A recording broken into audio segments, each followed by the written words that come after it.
Écoute, moi aussi, je suis nul, mais moi, un point incroyable. Dans ma famille, il y a des gens qui sont assez en informatique, ils ont même un très haut niveau. Mais moi, je suis sûrement celui qui a rien pris de tout ça et c'est une catastrophe. J'ai même, Attends, alors excuse-moi de te couper. Faut peut-être que tu restes, que tu bouges pas trop, que tu marches pas, parce que ce que tu viens de me dire, j'ai compris un mot sur deux. Si tu veux, ça coupe. Je crois ah, qu'il faut alors attends. rester à un endroit sans bouger, sinon j'ai pas compris ce que tu m'as dit. Bon, là, tu m'entends? Ça coupe Ça capte. beaucoup. Je sais pas. Est-ce que Ah, toi tu m'entends bien là? alors, moi, je t'entends parfaitement. Alors, je vais me mettre dans un endroit où ça devrait bien capter. Ça va là, tu m'entends bien? Voilà, choisis un endroit où ça capte bien. Ouais. Alors, regarde, d'abord, j'enclenche l'enregistrement. Deuxième chose, je voulais en profiter pour dire, maintenant que j'enregistre, que on va se faire aucun cadeau, bien sûr. On pense et on a des opinions très très opposées. Le fait est que je te respecte énormément, au moins pour un point, outre la musique, ça n'a rien à voir. Je te respecte énormément parce que tu as une visibilité, moi j'en ai quasiment pas, et que tu es le seul de toute la dissidence, on va dire, dans l'entourage de Soral, peut comme ça se mettre en jeu, accepter le débat avec un juif, ce qui est le minimum pour moi. Quand on se veut honnête et quand on attaque le judaïsme ou Israël, bah, qu'au moins on parle aux principaux intéressés. Cette là, même qui paraît minimum, en vérité, elle est très rare, de la part de quelqu'un qui a une vraie visibilité autour de l'oral. Et ça, je t'en suis d'abord reconnaissant, à titre personnel, peu importe, ça n'a pas d'importance. Je tiens à te dire que je te respecte pour ça. Et je voulais le dire en public avant de commencer. Et deuxième chose, avant de te laisser la parole, c'est de dire que j'ai eu VV, je ne sais pas si tu connais VV, la chaîne de qui a quand même 17-18 000 abonnés, et qui m'a dit que si on voulait un jour faire un débat en live, parce qu'on est tous très nuls en informatique, eh ben, tout en s'effaçant complètement et en nous laissant parler, lui, il pouvait organiser ça à partir de la semaine prochaine, une fois, à titre occasionnel, je t'informe simplement de la chose, c'est très gentil de sa part. Voilà. Écoute, je te pose une question. Après, je te laisse avancer. Qu'est-ce que enfin, je te dis très franchement, j'ai vu une bribes de tes vidéos. Je voulais volontairement ne pas avoir à regarder tes vidéos et à les écouter pour te répondre. Je voulais que je reste totalement instinctif avec l'aide de Dieu et de manière à pouvoir te répondre le plus sincèrement possible avec les élèves que j'ai déjà l'habitude de répondre. Voilà pourquoi je n'ai pas vu tes vidéos. À part à un moment donné, tu parles qu'il attaquait ta maman, etc. Bon, ça, c'est vraiment pas joli du tout. C'est même ignoble. Mais même ça, je n'ai pas regardé le détail. Mais pour te dire simplement, voilà, donc qu'est-ce que tu reproches concrètement aux Juifs, pas au niveau racial, j'ai bien compris que tu n'étais pas antisémite sur le plan racial du tout. Qu'est-ce que tu reproches aux Juifs, aux Judaïs, à Israël et aux sionistes? Que je suis un Juif religieux, sioniste, israélien, long des territoires de droite, voire d'extrême droite, bien que je ne sois pas du tout raciste. Ok. Bon, bah alors là, si je devais répondre à tout ça en même temps, on a pour 2 heures de monologue. Mais non, en gros, bon, déjà, merci d'avoir compris que j'étais pas un racialiste né avec le bras qui se lève, etc. Non, ce que je reproche, pas au judaïsme et au sionisme en général, c'est de jouer sur tous les tableaux en même temps. C'est-à-dire, on a des juifs de gauche, bon, on a les BHL, enfin, je crois que tu les aimes pas beaucoup non plus. On a maintenant un national-sionisme qui se crée, mais le problème d'Israël, c'est que les sionistes ont toujours été des ultranationalistes pour eux-mêmes, pour leur pays, ce qui serait compréhensible s'ils n'étaient pas des fervents cosmopolites pour tout le reste du monde, dont la France. Et comme je suis français, je peux pas supporter, je suis pas le seul, ce double jeu. C'est pour ça que je vois le danger où est en train de nous amener Golnadel et Marine Le Pen et tout ça. Ils ont très bien compris que ce jeu qui consiste à se foutre de nous en permanence avec BHL et toute la clique, effectivement, de la gauche caviar, qui nous a amené à cette immigration massive exagérée en nous traitant de nazis il y a 30 ans quand on disait qu'il fallait à un moment donné arrêter, et sont les mêmes maintenant qui vont stigmatiser alors les musulmans, les banlieues. Bon, s'il y a des problèmes avec des racailles de banlieue, bah, la police fait son boulot et puis c'est tout. Donc, je vois bien qu'il y a un double jeu et je vois pas comment on pourrait accepter en France et je vois pas comment comment dirais-je, moi, je me sens pas un nationaliste, je suis souverainiste. C'est ce qui est très différent. Mais je respecte grandement les nationalistes. Simplement, le national-sioniste, ça peut pas marcher parce que faire un lien entre nationalistes français et sionistes, c'est impossible. Les sionistes ont toujours tout fait uniquement pour Israël. Ce serait leur droit, mais alors qu'ils le fassent en Israël et qu'ils n'essayent pas d'infiltrer absolument toutes nos institutions. Le jour où il y aura plus de CRIF, le jour où il y aura plus de l'ICRA, le jour où il y aura plus Meyer Habib en France, et le jour où il y aura plus un certain nombre de personnes qui sont des traîtres à la France et qui vendent des informations à Israël, alors on pourra au moins parler entre nationalistes ou souverainistes. Mais ce n'est pas le cas, tu sais très bien. Et c'est pour ça que le piège qui est en train de nous concocter Golnadel, que je connais, hein, qui d'ailleurs me défendait il y a quelques années, bon, mais je vois où ça va.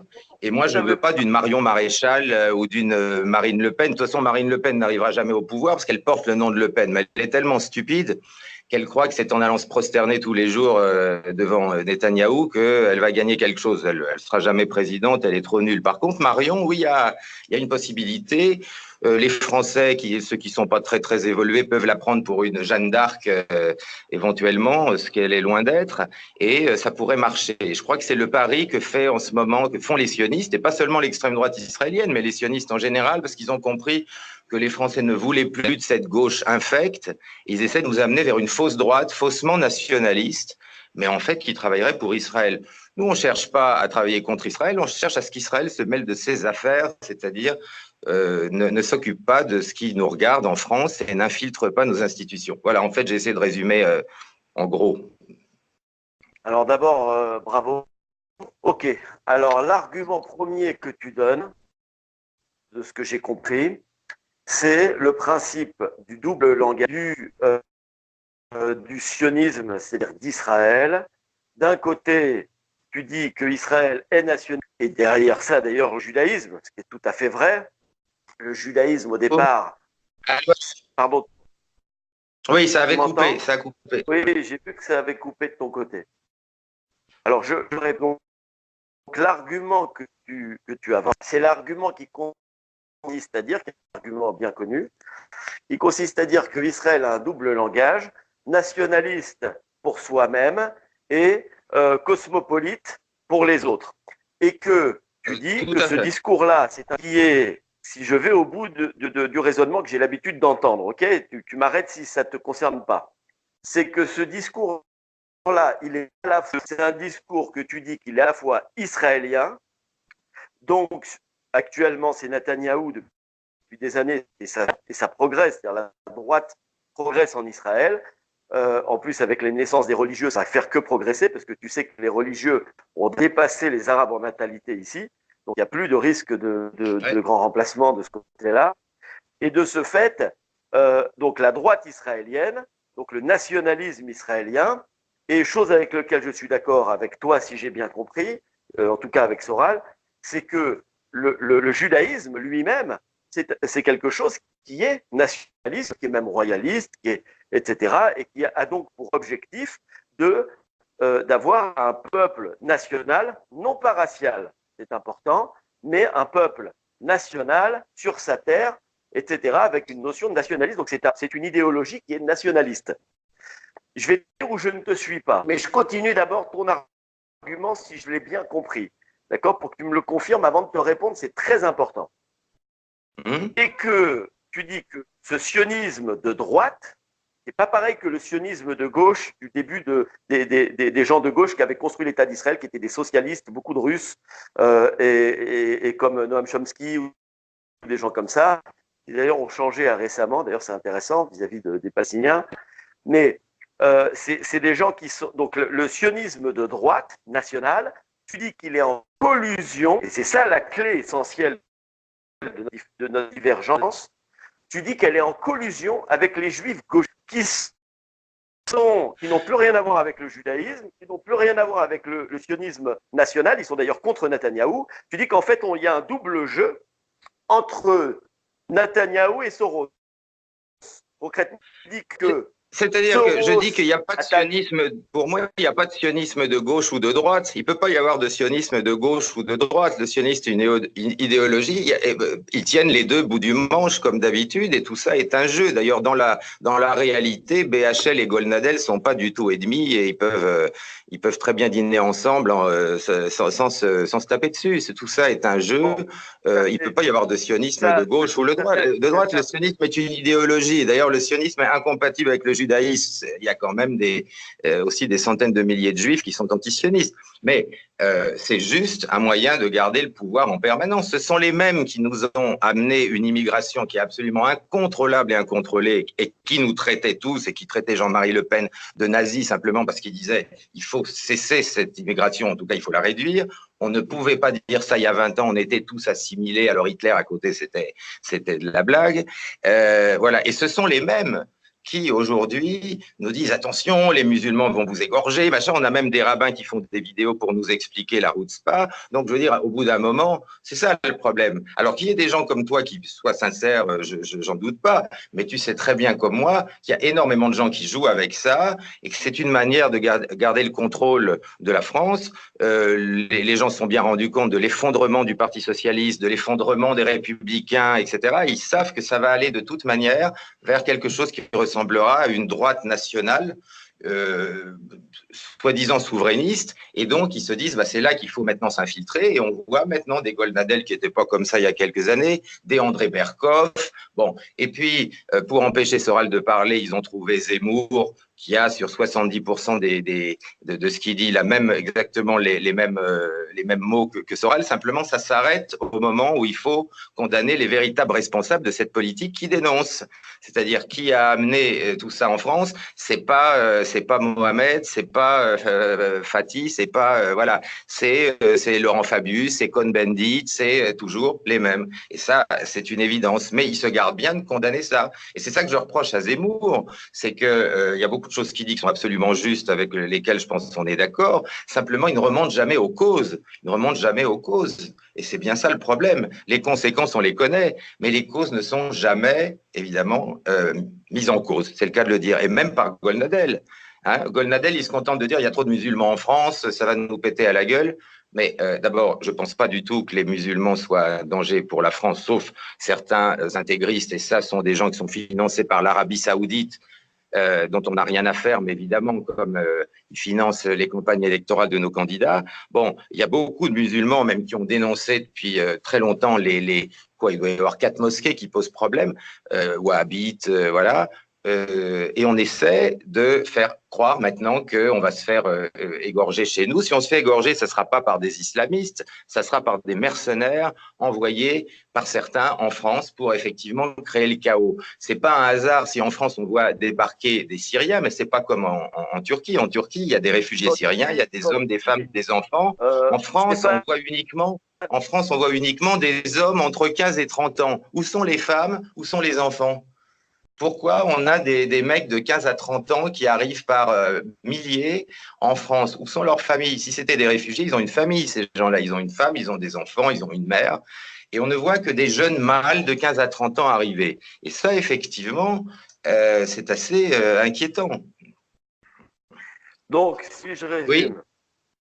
Laisse-moi juste finir d'encadrer, si tu le permets, ce que tu affirmes. Tu affirmes, quand tu dis certains, tu parles d'Israël, des Juifs, si j'ai bien compris, et qu'à l'origine, pas des Juifs, des sionistes, oui, des sionistes. Oui, non, bon. Pas les Juifs en tant que petit peuple. Je parle du judaïsme en lui-même, dont, disons, les Juifs de base ne seraient pas forcément au courant de toutes les ficelles, d'après toi. Le judaïsme, le sionisme, voilà.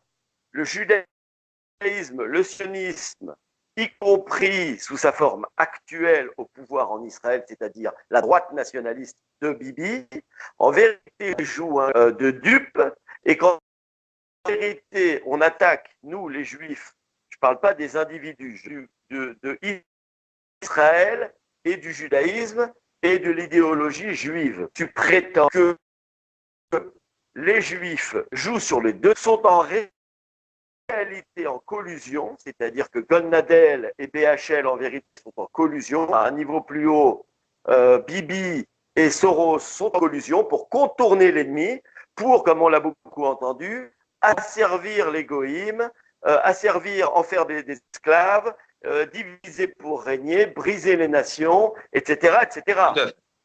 Bon, absolument, absolument, j'avoue, oui, bien sûr. Je continue si tu veux bien, de manière à ce que je puisse répondre. Donc, tu dis finalement, les gens qui vont égorger nos filles et nos compagnes, c'est en vérité des mercenaires ou des gens manipulés et envoyés par les Juifs, y compris les migrants, qui, comme tu viens de le dire, ne sont que des jeunes mâles dangereux qui ne peuvent faire que des troubles et des problèmes en France. Là-dessus, on est d'accord. Et qu'en réalité, c'est qu'en vérité, pour toi, tu es souverainiste, mais tu n'es pas nationaliste. C'est-à-dire que tu ne considères pas que la France ce soit un peuple comme le peuple français, et donc si les musulmans viennent en très grand nombre, et tu ne crois pas au grand remplacement concrètement. Bon. Si, je crois au grand remplacement, bien sûr, mais au grand remplacement créé par des forces dont on ne parle jamais. Okay. Il est bien évident que quand on balance des bombes en Libye, en Syrie, quand BHL qui dit qu'il est de gauche avec Sarkozy fiche le chaos en Libye, ensuite en Syrie, mais on connaît le plan de Théodore Herzl. Hein, la dernière marche, c'est la Turquie, mais ça, je ne crois pas que ça marchera. Il suffit d'avoir lu ses livres. Hein, j'imagine tu les as lus avant moi. Il avait déjà demandé, Théodore Herzl, il était allé voir, comme tu le sais, le dernier sultan ici avant que Mustafa Kemal et sa clique arrivent. Et donc, le sultan l'avait envoyé balader puisqu'il voulait la moitié des terres de la Turquie. Bon, bref, enfin, ça, c'est une autre histoire. Mais le plan, le schéma continue et tu le sais bien. Je ne crois pas qu'Herzl ait jamais parlé de posséder la moitié des terres de la Turquie. Herzl, c'était quelqu'un qui, d'ailleurs, au départ, était un juif antisémite qui, à la fin, a pris conscience de la réalité de ce qu'était son peuple et a changé complètement de discours. Au pire, je ne crois même pas qu'il était partisan du Grand Israël, puisque le Grand Israël, finalement, c'est 2 fois la Corse, hein, ça va pas plus loin. Et le Grand Israël, concrètement, c'est que les religieux, à la limite, les gens d'extrême droite religieux, comme ceux qui sont dans mon entourage, qui pourraient en parler, mais en aucune manière, il s'agit d'étendre les terres au-delà de ce qui est écrit dans la Bible, que c'est la terre qui est promise au peuple descendant des Béné Israël, c'est-à-dire les descendants d'Israël. Maintenant, ça là-dessus, on peut en discuter. Là, c'est le problème. Je voudrais revenir, si tu veux bien, à ta vision des choses pour y répondre, si tu veux bien me le permettre. Donc, tu prétends que derrière les vagues migratoires, sous prétexte que BHL a dit qu'il fallait envahir la Syrie et empêcher Assad de continuer à détruire son peuple, et de l'éliminer, parce qu'on est à je ne sais pas combien, un quart de million de... Assad, j'ai aucune sympathie pour lui, c'est un agresseur d'Israël, son pays a agressé Israël, mon peuple, et a voulu flinguer tout le monde, et quand on voit ce qu'ils se font entre eux, on peut imaginer ce qu'ils auraient fait à nos femmes et nos enfants, du genre... Donc à partir du moment où ces peuples que toi tu défends, c'est-à-dire ces dictatures arabes, qui ont cherché à nous détruire et qui ont attaqué Israël à 4 ou 5 reprises pour nous exterminer, pour le seul crime. Pardon, excuse-moi là, mais je te coupe, excuse-moi. Pardon, mais là je te coupe. Je voulais te laisser parler jusqu'au bout, mais quelle dictature arabe je défends, moi? De quoi tu parles? Est-ce que tu es d'accord que la Syrie est une dictature arabe? Est-ce que tu es d'accord que les Palestiniens, c'est une dictature arabe? Est-ce que tu es d'accord que même la Turquie actuellement est en train de glisser vers la dictature? Absolument pas, absolument pas. La Turquie est un pays beaucoup plus démocratique qu'Israël et beaucoup plus démocratique que la France. Israël est un État raciste, contrairement à ce que tu dis, puisque même les Éthiopiens, on voit comment ils sont traités alors qu'ils sont juifs pourtant. Ah, mais ça, on revient toujours à l'idée à ce mot de sémitisme et d'antisémitisme que personne ne comprend. Mais en tout cas, quand on voit la manière dont Israël a glissé vers vraiment un État raciste, alors ils peuvent, pourquoi pas, moi ça me regarde pas. Mais alors il faut pas après critiquer. Moi, je suis oui, mais j'ai jamais défendu une dictature arabe. D'abord, les Turcs sont pas des Arabes, ça tu sais, et la Turquie est un pays grandement démocratique. Mais évidemment, tous les médias qui appartiennent aux sionistes, BFM et tout le reste, racontent absolument n'importe quoi. Il y a même un type qui est allé sur BFM raconter qu'il y avait des femmes qui étaient pendues sur des grues en Turquie, alors que la peine de mort est abolie depuis des lustres, que les femmes se promènent, la moitié se promènent en mini-jupe, boivent de l'alcool partout. Enfin, tout ça, ce ne sont que des mensonges. Tout a été fait dans les médias. Même le type qui avait réalisé Midnight Express avait avoué qu'il s'était fait avoir par un producteur qui avait acheté des hôtels en Grèce et qui voulait faire tomber le tourisme en Turquie. Donc là, tu me dis, et peut-être parfois tu peux avoir raison si tu me dis il y a des choses qu'on dit sur Israël qui sont fausses, etc. Ok, moi je t'écouterai. Mais ce qu'on peut raconter sur la Turquie, mais c'est hallucinant et tous les gens qui viennent s'en rendent compte. Donc il y a tellement de propagande anti-turque qui est faite ici. C'est quand même le seul pays à ma connaissance où tu as encore dans la même rue une mosquée, une synagogue et une église et il n'y a jamais eu le moindre problème. Mais on persiste à traiter Erdogan d'islamiste, on persiste à faire passer les Turcs pour des islamistes alors que ce sont des gens qui sont beaucoup plus ouverts que ça. Moi je le vois parce que j'y vis, mais c'est pas comme ça qu'ils vont gagner les autres. C'est faux, tout le monde le voit. Il n'y a aucune dérive islamique ici, simplement on respecte les gens qui… Est-ce que tu sais combien de journalistes se sont fait arrêter cette année en Turquie?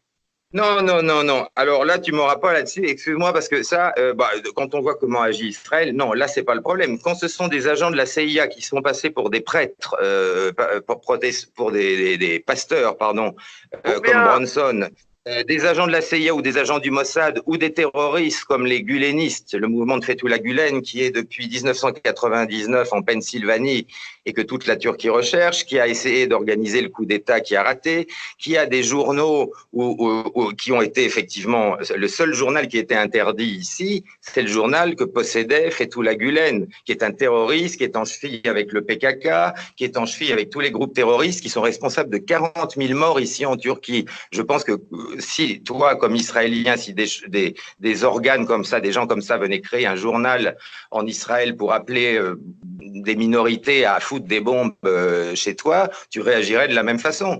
Le seul journal qui a été interdit, c'est ça, et les seuls journalistes qui sont en prison sont des agents terroristes proches des mouvements kurdes du PKK. Et le reste, c'est totalement faux. Il y a des journaux d'opposition partout, d'ailleurs, qui insultent le président, etc. Il n'y a jamais eu de problème là-dessus. Mais quand ils sont liés à des groupes terroristes qui ont posé des bombes depuis 1984, il y a eu 40 000 morts. Donc oui, effectivement, ils sont en prison. Mais ça n'a rien à voir avec ne pas défendre la liberté de la presse. Ce sont des terroristes. Ok, donc tu dis qu'il n'y a pas, depuis Erdogan, un courant islamiste qui est en train de grandir aujourd'hui, une restriction des libertés qui est en train de grandir en Turquie. Tu dis qu'il n'y a pas une grande vague d'arrestation des journalistes d'opposition en Turquie. Tu prétends que de ce côté-là, ok, j'ai juste lu les journaux, je ne suis pas un spécialiste. Et d'ailleurs, si tu veux savoir, Israël a même aidé Erdogan dans un souci de stabilité et stabilité des rapports sûrement commerciaux également et par intérêt, j'en doute pas, a même aidé Erdogan au moment du coup d'État. Donc, j'ai pas de problème là-dessus. Pas vraiment. Toi, tu prétends le contraire. Je laisse les personnes qui nous écoutent vérifier. Moi, tu ne m'as pas convaincu, mais c'est pas notre sujet de toute façon. Notre sujet, c'est Israël.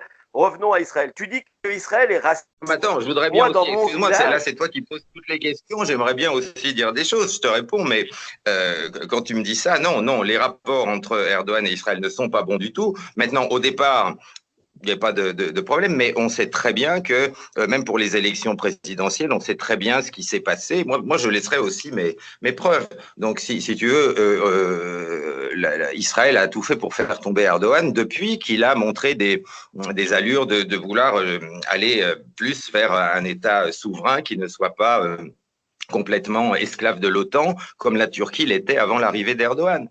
Mais ce que je voulais te demander simplement, c'est moi qui te pose une question. Je suis pas d'accord. Toi, tu es un juif croyant, voilà, bah, très bien. Et tu me dis, mais c'est terrible, mais depuis qu'il y a Erdogan, il y a des… Alors, toi, tu dis islamiste. On sait bien que c'est un mot qui est toujours utilisé pour faire peur. Bon.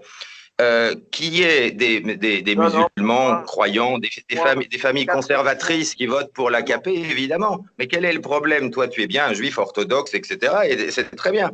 Quel est le problème que l'AKP, que des gens, des familles plus traditionnelles, mais qui sont quand même ouvertes, parce que les musulmans peuvent très bien se marier à un chrétien, alors que les juifs, en général, ne le font pas. Quel est le problème du fait qu'il y ait un souverainisme en Turquie et qui considère qu'Erdogan les protège? C'est ça. Mais est-ce que la Turquie a agressé Israël ou a agressé qui? Quoi? Je te réponds. Tout d'abord, quand tu dis que Israël et Erdogan, Israël et la Turquie ont des mauvais rapports, Israël et la Turquie avant Erdogan avaient des rapports idéaux.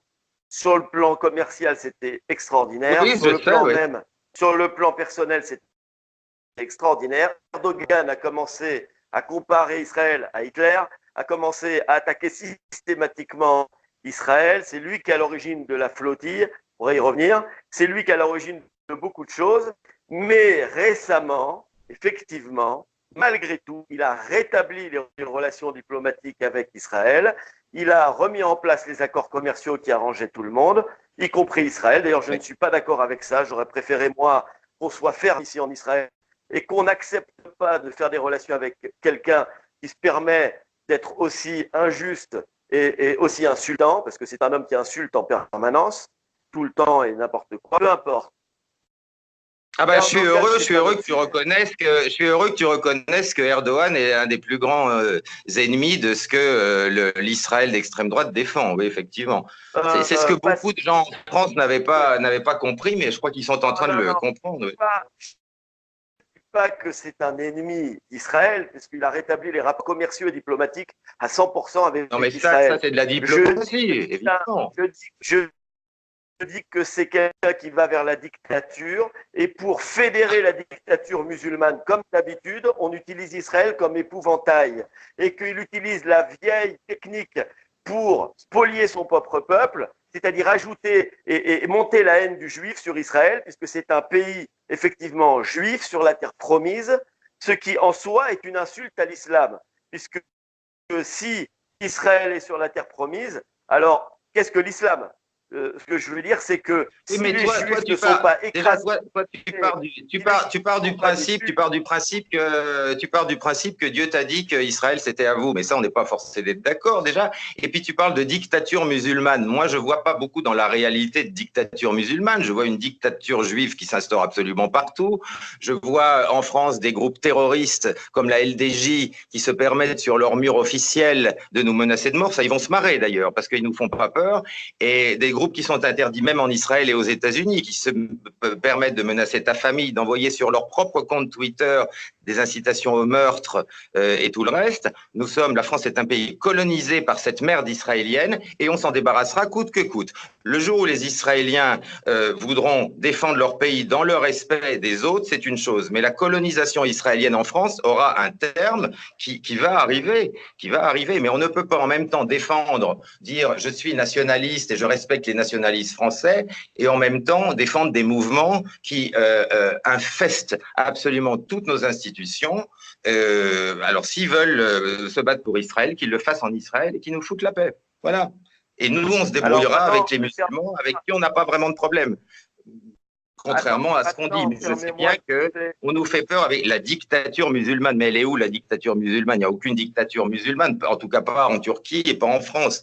Maintenant, encore une fois, on revient à la question sur laquelle on n'a jamais vraiment répondu. Qui a organisé cette immigration absolument délirante depuis 40 ans? Ce ne sont pas les musulmans, on est bien d'accord. À partir du moment où un juif accepte ça, moi, il n'y a aucun problème. Tu sais bien que c'est pas un musulman qui a décidé de faire entrer en France depuis 40 ans, 50 ans, absolument n'importe qui, de faire le regroupement familial et le reste. C'est pour ça que la tentative des sionistes de croire que les identitaires, à part 2 ou 3 idiots, vont tomber dans le piège du national-sionisme, mais c'est impossible, ça se voit trop, ça se voit trop. Alors maintenant, laisse-moi te répondre, s'il te plaît. Il y a un souci, c'est que quand toi, tu me coupes, tu ne m'entends, tu me coupes, il n'y a aucun problème, je me tais, je t'écoute. Mais quand moi, je veux te répondre ou te couper, tu ne m'entends pas. Donc, essaye de m'écouter jusqu'au bout, te répondre. Maintenant, je vais te répondre. Essaye de m'écouter jusqu'au bout si tu peux bien. Ça va durer peut-être 3-4 minutes maximum. D'abord, on va mettre de côté la Turquie qui ne m'intéresse pas. Ensuite, je m'appuie sur 2 choses. D'abord, tu dis qu'il n'y a pas de dictature islamique. Ça, c'est une belle blague, puisqu'il n'y a pas de pays islamique qui soit une démocratie, à part la Turquie, et c'est en train de changer malheureusement. Deuxième chose que j'affirme. Ah oui, parce que c'est plus vos amis qui dirigent, c'est plus les Donmé, ce sont plus les Donmé de Salonique qui dirigent. Effectivement, ça vous embête, ça, je comprends bien. Essaye d'attendre que j'ai fini pour me couper si tu veux bien. Non, mais quand tu dis quelque chose qui n'est pas vrai, je dis. À chaque fois. Non, mais prends des notes si tu veux, mais laisse finir. Parce que moi, je ne peux pas te couper. Deuxième chose, alors oui, je suis d'accord, comme par hasard, les seuls qui étaient amis avec Israël, eh ben, c'était pas une dictature. Et dès que ça tourne en dictature, la première chose qu'il fait, il insulte Israël, il les accuse d'être des nazis et des racistes. C'est plutôt l'inverse. C'est que tant que les Donmé de Salonique qui dirigeaient la Turquie faisaient absolument tout ce que vous vouliez, évidemment ça vous allait. Quand un président arrive fort comme Erdogan et ne veut plus être votre esclave, alors évidemment vous le traitez d'islamiste, de dictateur, et c'est parti. Eh oui, mais c'est ça. Je ne veux pas parler d'Erdogan. Et en plus, restreindre les libertés, ramener l'islamisme, ça n'a rien d'être fort. Au contraire, c'est de la faiblesse, ça favorise. D'accord. Concernant le racisme en Israël, moi je vis dans un village, j'ai dans mon village des Éthiopiens qui sont les plus heureux du monde. Il y a un problème malgré tout de racisme comme dans tous les pays, on va dire occidentalisés, parce qu'en Israël, il y a toutes les races possibles et imaginables. Dire qu'il y a du racisme en Israël, c'est une blague. D'accord. Ah bon? Même les agences de mannequins viennent ici parce que c'est un des pays où il y a le plus de melting pot. Donc, les agences de mannequins, ici, on sait ce que vous faites avec, oui, ça. C'est le refuge des pédophiles. Mais Israël est le refuge des pédophiles et des voleurs du monde entier. Enfin, écoute, sois sérieux. En plus, tu me cites, alors là, tu tends la perche pour te faire battre, là, les agences de mannequins. Oui, on va en reparler bientôt, d'ailleurs, des agences de mannequins avec Epstein et tout le reste. Vous ouvrez votre pays à tous les voleurs de la taxe carbone qui ont volé la France, aux terroristes, aux pédophiles, à toute la lie de l'humanité. Et tu me parles des agences de mannequins. Là, tu n'aurais peut-être pas dû. Parce que justement, tu vas voir ce qui va sortir dans les jours qui viennent. Voilà, mais bon, enfin, d'accord. Mais en tout cas, les Éthiopiens, donc si je te comprends bien, il n'y a aucun problème et vous leur faites beaucoup de bien. Attends, il y a même des non, mais écoute. Est-ce que tu veux bien me laisser te répondre jusqu'au bout?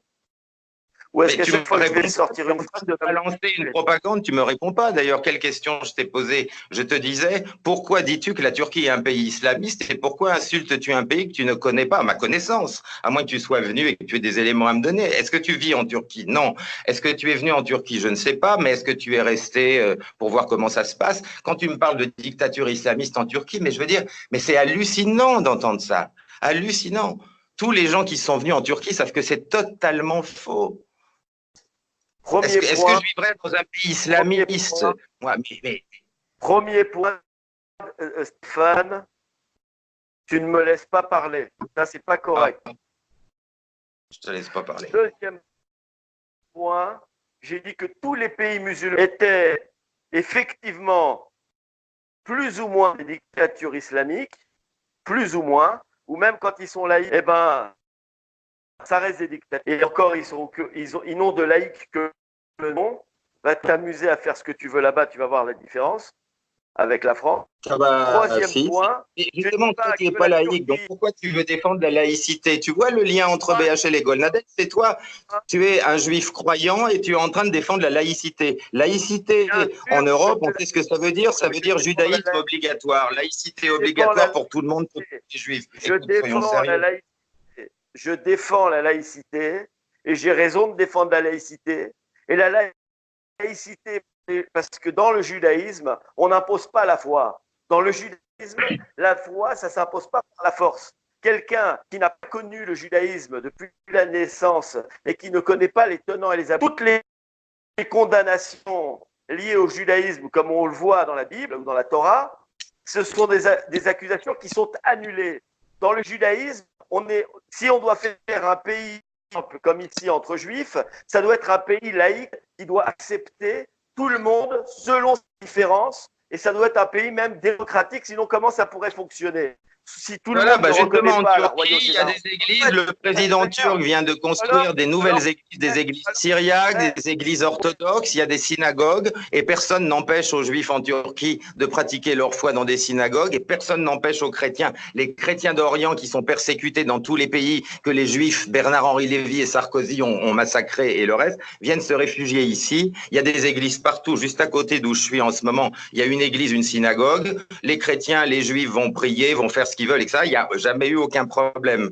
Donc, c'est pas une dictature et personne n'est obligé de se convertir ici. Enfin, je veux dire, c'est ça que je veux dire. Accepte-le, c'est la vérité, ça. C'est la vérité. Je coupe systématiquement, mais je vais le répéter encore une fois. Maintenant, je vais avancer dans mes arguments. Malheureusement, je pense que tu vas me couper encore, mais je vais être obligé d'avancer. Parce que Bah, dès que je dis quelque chose qui a un sens, tu dis que je te coupe. Non, non, tu dis beaucoup de choses depuis le début, mais tu ne me laisses pas m'exprimer. Ça ne me dérangeait pas, je t'écoutais, mais je vois que même quand je te dis clairement de me laisser la parole pendant 3-4 minutes, comme tu l'as fait à de nombreuses reprises, et les gens apprécieront, eh ben, je vois que tu n'arrives pas à te retenir. Alors, je suis obligé d'avancer comment? En force. Premier point, oui, il n'y a que des dictatures musulmanes, il n'y a que dans tous les pays à majorité musulmane, ce sont des dictatures. Et oui, si l'islam devient une majorité en France, la France deviendrait une dictature. Deux, non, ça n'est pas l'intérêt d'Israël. Ton argument comme quoi c'est les Juifs qui sont derrière Israël, ça ne tient pas, puisque ce n'est pas du tout l'intérêt d'Israël de voir l'Europe s'islamiser. Alors tu dis si, parce que en fait, les Juifs veulent détruire les nations et pour pouvoir les dominer et les manipuler. Parce que tu crois vraiment que si l'Europe s'islamise, tu crois vraiment que ça va être dans l'intérêt d'Israël et des Juifs? Je vais te dire ce qui va se passer si la France s'islamise. Tout le monde va y passer, les Juifs seront interdits, Israël va se faire attaquer par l'Europe, comme on le voit déjà, puisque l'Europe s'islamise beaucoup. Donc forcément, ils font plaisir à leurs électeurs et donc ils sont totalement anti-israéliens. Les seuls amis de l'Europe sont des identitaires de droite, voire d'extrême droite. Ce sont les seuls amis d'Israël en Europe, d'accord? Puisque Israël est un pays identitaire, de droite, non raciste, qui défend l'identité des peuples contre tous les gauchistes mondialistes, à commencer par Soros et Bernard-Henri Lévy, tous ces gauchistes qui n'ont de juifs que le nom. D'ailleurs, BHL n'est même pas juif, d'accord? Son idéologie, c'est une idéologie mondialiste cosmopolite, donc contraire au judaïsme, contraire aux intérêts d'Israël. Tu dis qu'il est connecté à Netanyahou? Alors, je vais te dire, le CRIF a dit de voter Macron, qui est un gauchiste mondialiste, alors que Habib, que j'aime pas trop, mais quand même le porte-parole de Netanyahou en France, Habib, lui, qu'est-ce qu'il dit? Il dit de voter tout le monde sauf Macron. Pourquoi? Et d'ailleurs, c'est ce que les Juifs ont fait cette année, grâce à Dieu, en France. Ils ont fini par ouvrir les yeux, les France. Pour dire quoi? Pour dire tout simplement que prétendre que c'est les Juifs qui islamisent la France, mais c'est tombé sur la tête.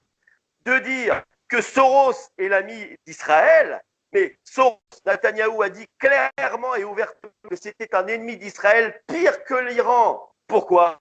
Il a la bombe? Non, non, il n'a pas la bombe. Pire que la bombe. C'est un gauchiste qui utilise des ONG pour tourner Israël vers la gauche.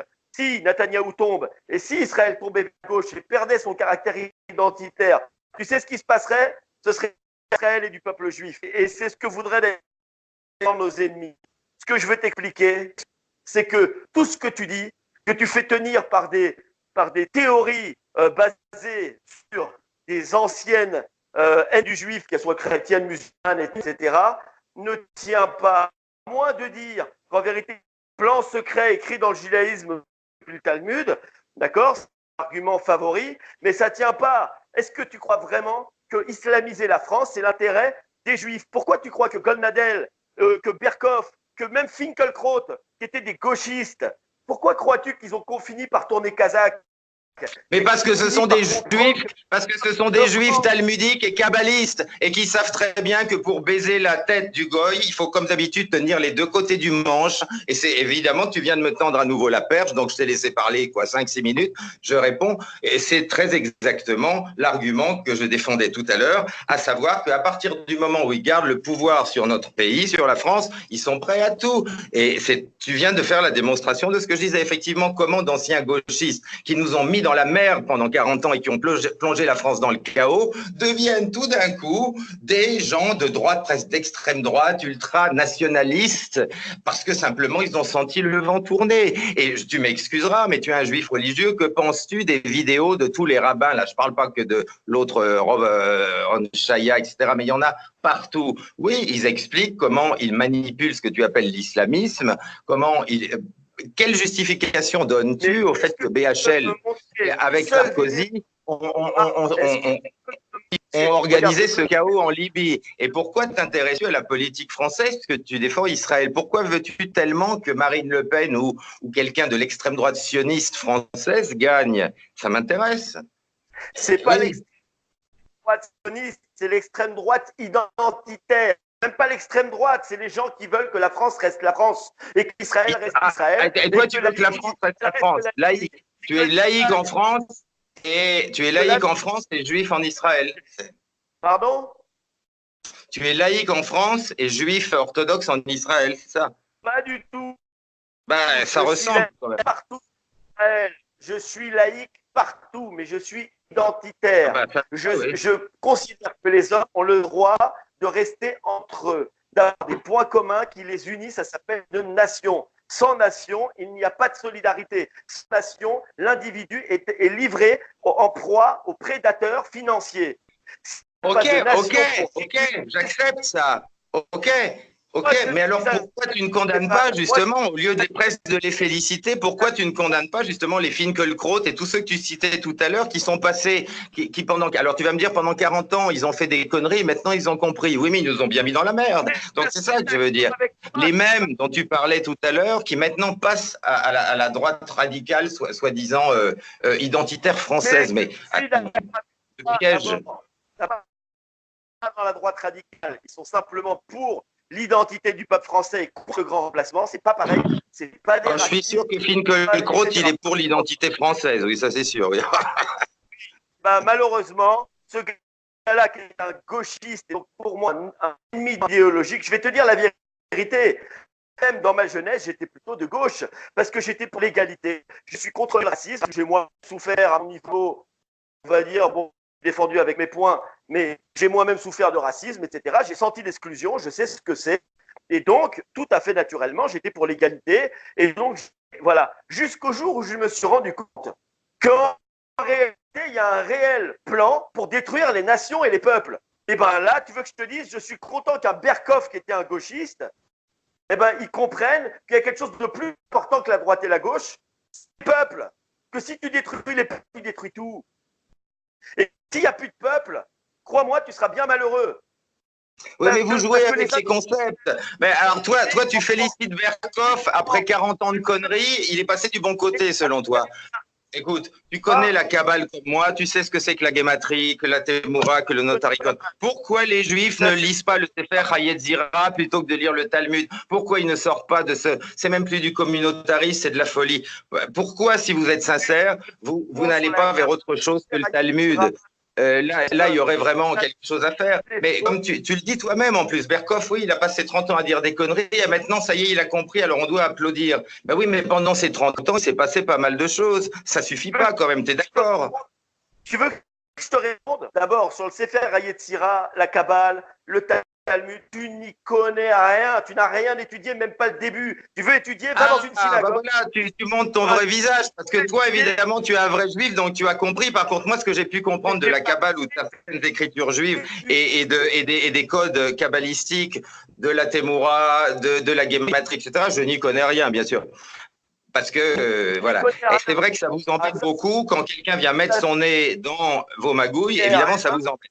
Mais si tu veux, la guerre sans l'aimer de BHL ou ce qui est en train de faire Golnadel en ce moment, c'est la même chose. Et ne vous trompez pas, à part quelques abrutis, il n'y aura pas un seul identitaire en France qui tombera dans votre panneau du national-sionisme. Aucune chance, aucune. Ok. Si tu veux étudier ce qui est autorisé aux non-juifs, c'est-à-dire ce qui concerne les lois les lois de toutes les nations, y compris les juifs. Pardon, ce qui est autorisé aux non-juifs, ça veut dire quoi? Ce qui est autorisé aux non-juifs. C'est-à-dire qu'il y a 613 commandements pour les juifs et seulement 7 pour les non-juifs, parce que les juifs sont un peuple de prêtres. Et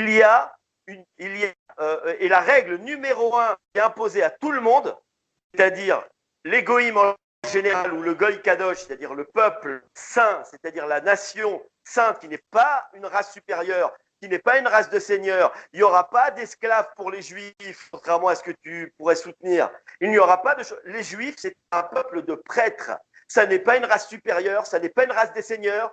Il n'y a aucun commandement de manipuler ou de détruire les peuples. Il n'y a aucun commandement de faire. Oui, mais tu me dis les seules choses qui sont autorisées pour les goïms, tu viens de me dire. C'est pour ça que je te demandais quelles sont les choses autorisées pour nous. Non, mais tu as commencé ta phrase comme ça, donc je te demande qu'est-ce qui est autorisé pour nous, à part nous faire. Mais bien sûr, à partir du moment où il y a, la Torah orale est gardée et protégée depuis 4000 ans, depuis Abraham. La Torah orale, la Torah, elle a été falsifiée, mais il suffit de lire la Torah telle qu'elle a été écrite. Il y a tous les textes là-dessus. Tu regardes ce que les prophètes ont dit après, et bon, bref. Mais la Torah a été falsifiée, on le sait tous, mais bon, ça, c'est pas grave. Mais tu passes très facilement du plan ultra-laïque au plan ultra-religieux selon ce que tu veux essayer de prouver, si tu veux. Moi, j'attendais, toi, des arguments plus carrés, si tu veux. Maintenant, une fois, tu pars dans la Torah, dans le Talmud, après, tu dis les seules choses qui sont permises pour les goïms, je comprends pas, moi. Vu de l'extérieur, si tu arrêtes de me couper, vu de l'extérieur, le si peu de connaissance que tu as est vraiment du superficiel, sur lesquels tu montes, tu alambiques des salades qui n'existent nulle part. Si tu veux apprendre… donne-moi des exemples. Et tu m'excuses, tu es en train de m'accuser de dire n'importe quoi, etc. Donne-moi des exemples, je répondrai. Après, tu m'accuses de te couper. Mais dans tes commentaires sans fin, tu dis que je raconte n'importe quoi, etc. Alors, discutons. Dis-moi, je dis n'importe quoi. Voilà, donne-moi un exemple concret que je puisse répondre. Tu m'excuses. Je ne te coupe que quand tu dis quelque chose qui est une accusation, que sinon je te laisse parler pendant 1 heure. Il n'y a aucun problème. Mais tu m'accuses de raconter n'importe quoi, tu m'excuses de te couper. Donne-moi un exemple concret. Le problème, c'est que quand toi, tu me coupes, moi, après, je ne peux pas te couper parce que tu ne m'entends pas. Donc, c'est à sens unique. Oui, c'est ça. Oui, c'est très… Oui, voilà. Vas-y, je te coupe pas. Donne-moi un exemple concret de quelque chose que j'ai dit qui serait pour toi complètement aberrant et je te coupe pas. Vas-y. Ce que je te dis concrètement, c'est que tout ce que tu balances, Kabbalah, Sefer Yetzira, Talmud, tu n'y connais absolument rien. Rien que tout ce que tu dis, ça Mais qu'est-ce que tu en sais? Mais qu'est-ce que tu en sais? Parce que je suis une merde de goy. Voilà, c'est ça que tu es en train de me dire. Qu'est-ce que tu sais? Attends, tu m'excuses? Je vais te montrer ça quand même. Regarde, regarde. Ça, j'ai écrit ça. Les trois quarts sont en hébreu. Tu veux me baiser avec ça? Non, non, non, non, non. Alors, tu peux me dire, alors j'y connais rien. D'accord, j'y connais rien. Alors allons-y. Voilà, j'y connais rien. Quelle connerie j'ai raconté et pourquoi est-ce que sans me connaître, tu vas présumer du fait que je ne connais rien à une certaine philosophie du judaïsme, à certains courants, etc. Je n'y connais rien. On ne s'est pas parlé avant, on se respectait, on a fait cette. Tu me dis sans me connaître, j'y connais rien.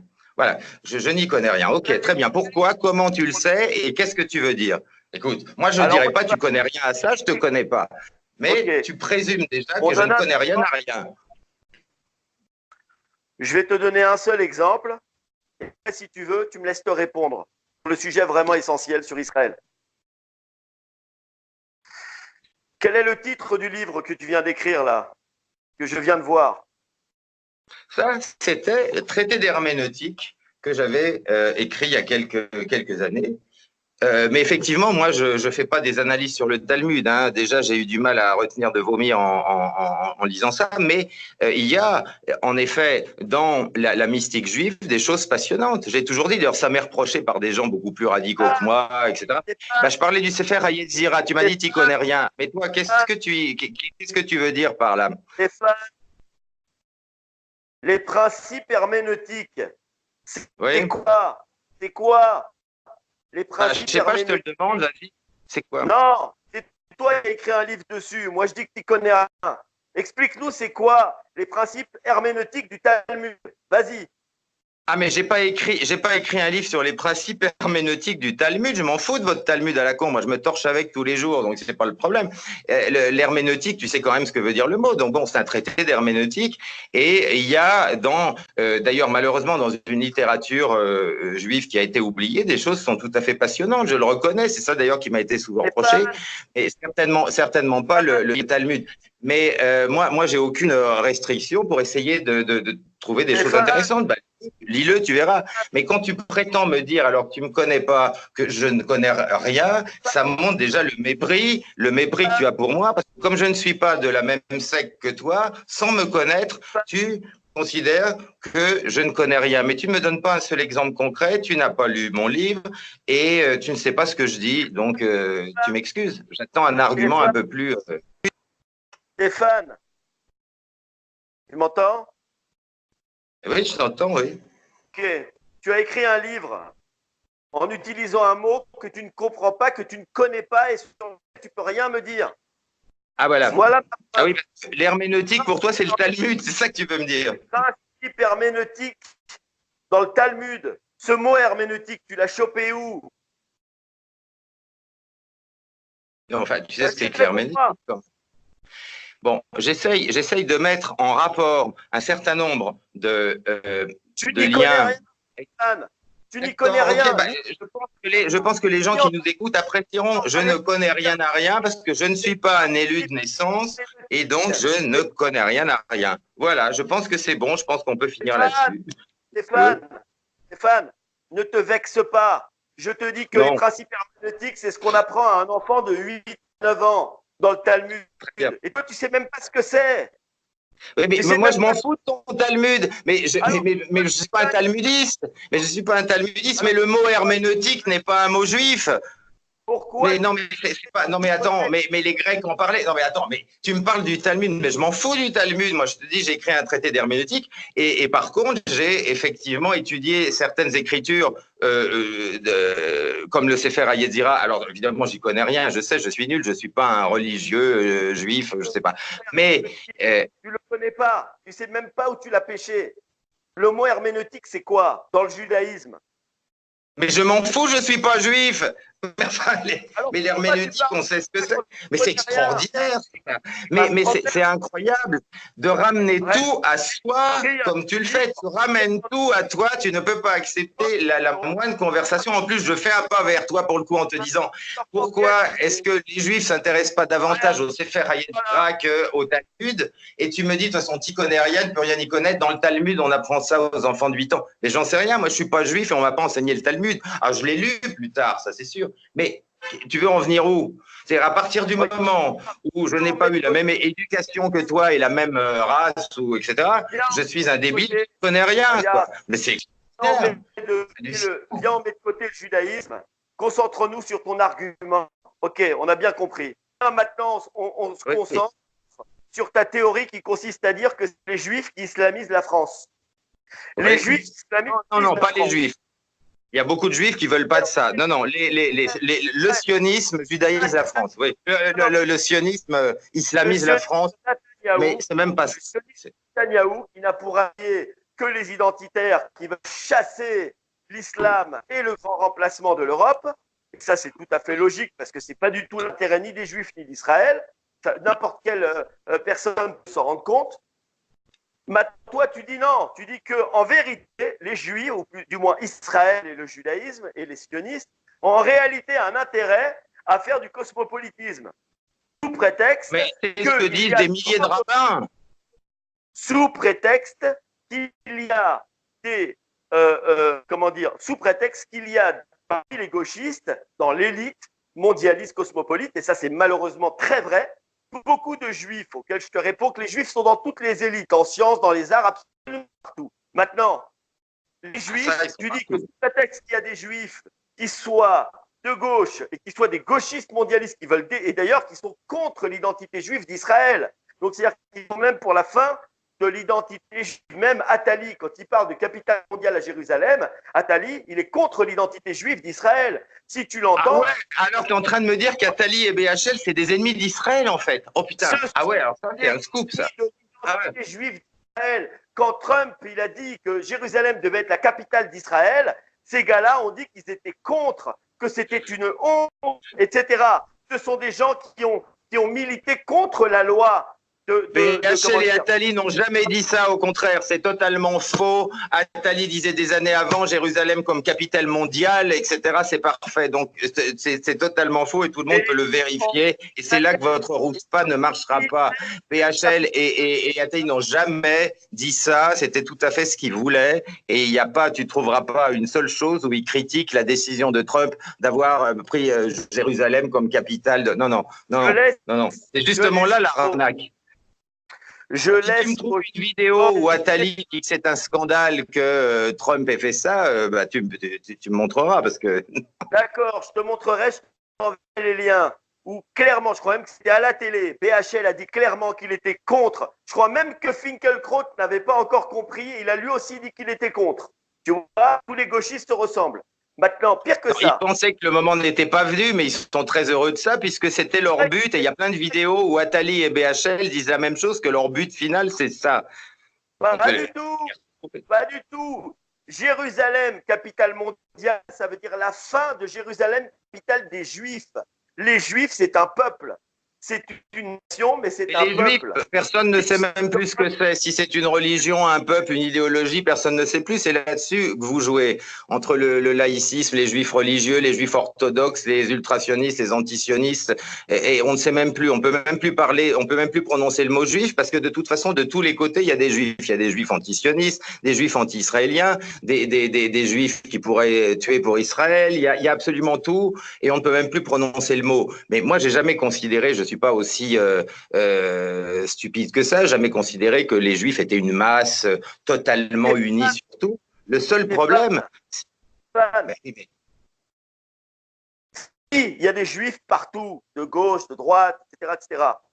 Voilà. Ce que je suis tout à fait d'accord. Juif, c'est une religion d'abord, et il s'avère, sur le plan de l'histoire, que c'est aussi un peuple au départ. Même si aujourd'hui, on peut être juif, ne pas avoir une seule goutte de sang juif de souche dans les veines, ça ne pose aucun problème. Puisque juif, c'est d'abord une religion, une foi. Dans cette foi, en aucune manière, Jérusalem pourrait être partagée avec les autres nations. En aucune manière. Ces gens-là sont des gauchistes qui veulent détruire l'identité juive d'Israël. Ils sont contre la loi sur l'identité juive, le caractère juif de l'État hébreu. Ces gens-là sont des gauchistes qui sont les dangers numéro un, y compris à l'intérieur d'Israël, du peuple juif.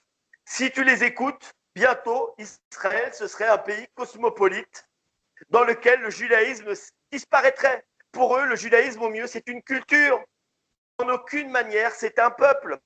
Le peuple, ça Alors n'existe pourquoi vous vous pas. battez pas et pourquoi vous vous battez pas contre eux et pourquoi vous nous prenez nous comme les ennemis mortels, comme si Soral et moi on était les dangers du siècle, et pourquoi vous vous battez pas contre ces salopards et que vous faites pas connaître ça, parce que ça on le voit pas, t'es bien d'accord, on n'entend pas ce discours-là dans les médias. Pourquoi vous le faites pas? Dans ce cas-là, je peux respecter, mais on n'a pas ce discours-là, et là tu peux pas ne pas être d'accord avec moi, on ne l'a pas du tout, personne ne sait ça. Alors dans ce cas-là, et dites-le, faites entre vous des dialogues, passez à la télévision, montrez la complexité de la chose. On n'arrive pas de le faire.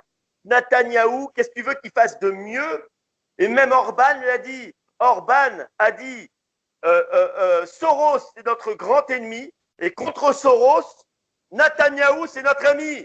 Qu'est-ce que tu veux mieux? Netanyahou, il a dit clairement, ces gens-là sont nos ennemis. Ces gens-là veulent détruire les peuples. Sans les peuples, l'individu est livré à lui-même face aux prédateurs mondialistes. C'est pourtant simple. Oui, mais les dirigeants israéliens, qu'ils soient de gauche ou de droite, que ce soit Golda Meir ou que ce soit Netanyahou, que ce soit n'importe qui, ont toujours dit la même chose, toujours dit la même chose. Par rapport à Israël, oui, c'est l'ultranationalisme racialiste et autres. Et pour le reste du monde, c'est prenez toutes les merdes chez vous et débrouillez-vous avec. Zéro migrant syrien en Israël. Et par contre, qui a déclenché encore une fois cette guerre en Libye, en Syrie et qui continue à essayer de pourrir tout le Moyen-Orient? Bon, c'est quand même la même mafia sioniste. Alors tu me dis, il y a sionistes de gauche et de droite. Non mais attends, le sionisme est un projet, on est bien d'accord, c'est un projet politique. Alors maintenant, commencer à nous chouchoupater en nous parlant de sionistes de gauche et de droite, ça n'a pas de sens puisque on sait et on le voit que ce sont les mêmes. Bon, tu parlais de l'exemple Berkov, je trouve que c'est un très très bon exemple, effectivement. Simplement, il y a un temps à tout et les Juifs sont très intelligents et savent très bien quand le calendrier est en train de tourner, ils vont passer de la gauche antiraciste, touche pas à mon pote, à l'ultra-droite identitaire. Mais à part deux, trois débiles, les identitaires quand même savent le danger. Stéphane, est-ce que tu connais un pays raciste qui a fait la plus grande opération de sauvetage de Noirs africains, que s'ils ont un point commun racial avec les Juifs d'aujourd'hui, il date de plusieurs milliers d'années, donc peut-être avant même la Bible? Ça existe, moi j'y crois pas, mais admettons. Tu connais un pays raciste qui serait prêt à faire ça? Tu sais que dans la classe de mon fils, comme j'ai dit à Conversano une fois, il y a un juif, un gamin, un noir, un éthiopien. C'est un génie, le gamin. C'est lui qui surclasse tout le monde. Dans la classe de mon fils, un enfant de 9 ans, il connaît toute la Bible par cœur. Par cœur avec les commentaires. C'est-à-dire que ce n'est pas des idiots, les gamins. C'est des gars, ils sont plus forts qu'un rabbin de France, à 9 ans. Ce gamin-là, ce petit Éthiopien, on va finir. Ce petit Éthiopien, il dépasse tout le monde. C'est le petit génie. Il parle l'anglais, il parle je ne sais pas trop quoi. Là, il attaque le russe. Dans mon village, il y a 70 nationalités. Il y a des gens de partout.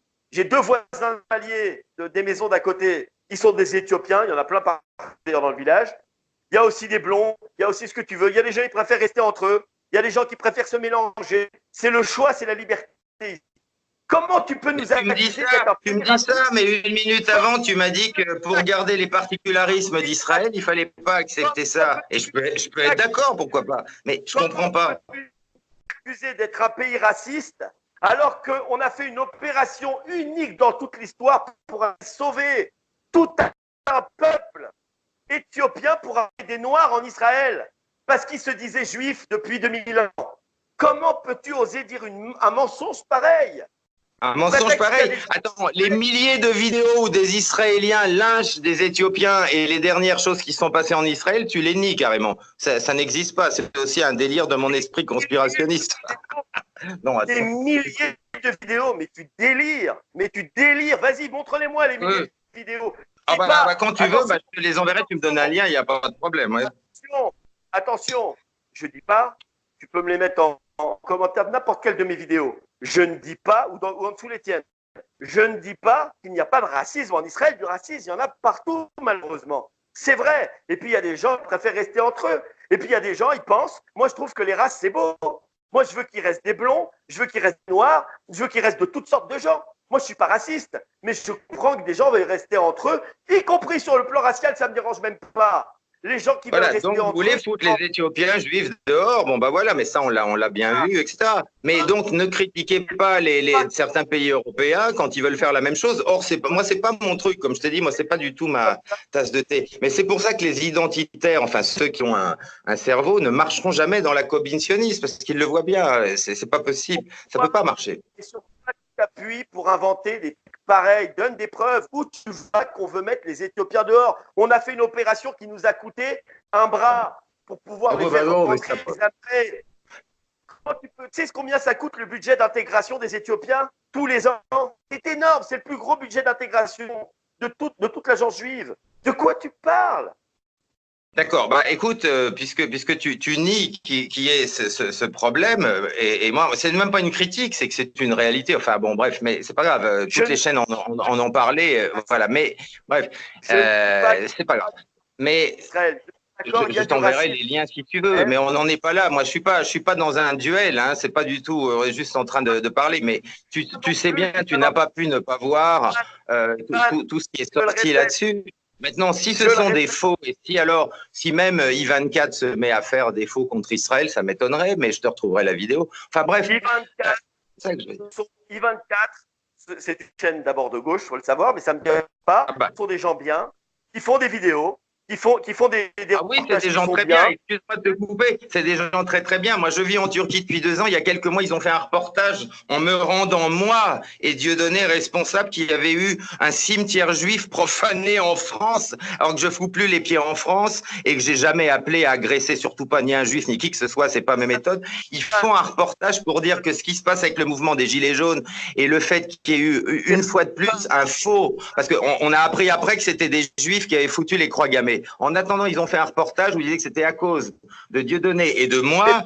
Et je passe même voilà. Non, mais je te le dis, ça, tu peux le vérifier aussi, c'est sur YouTube.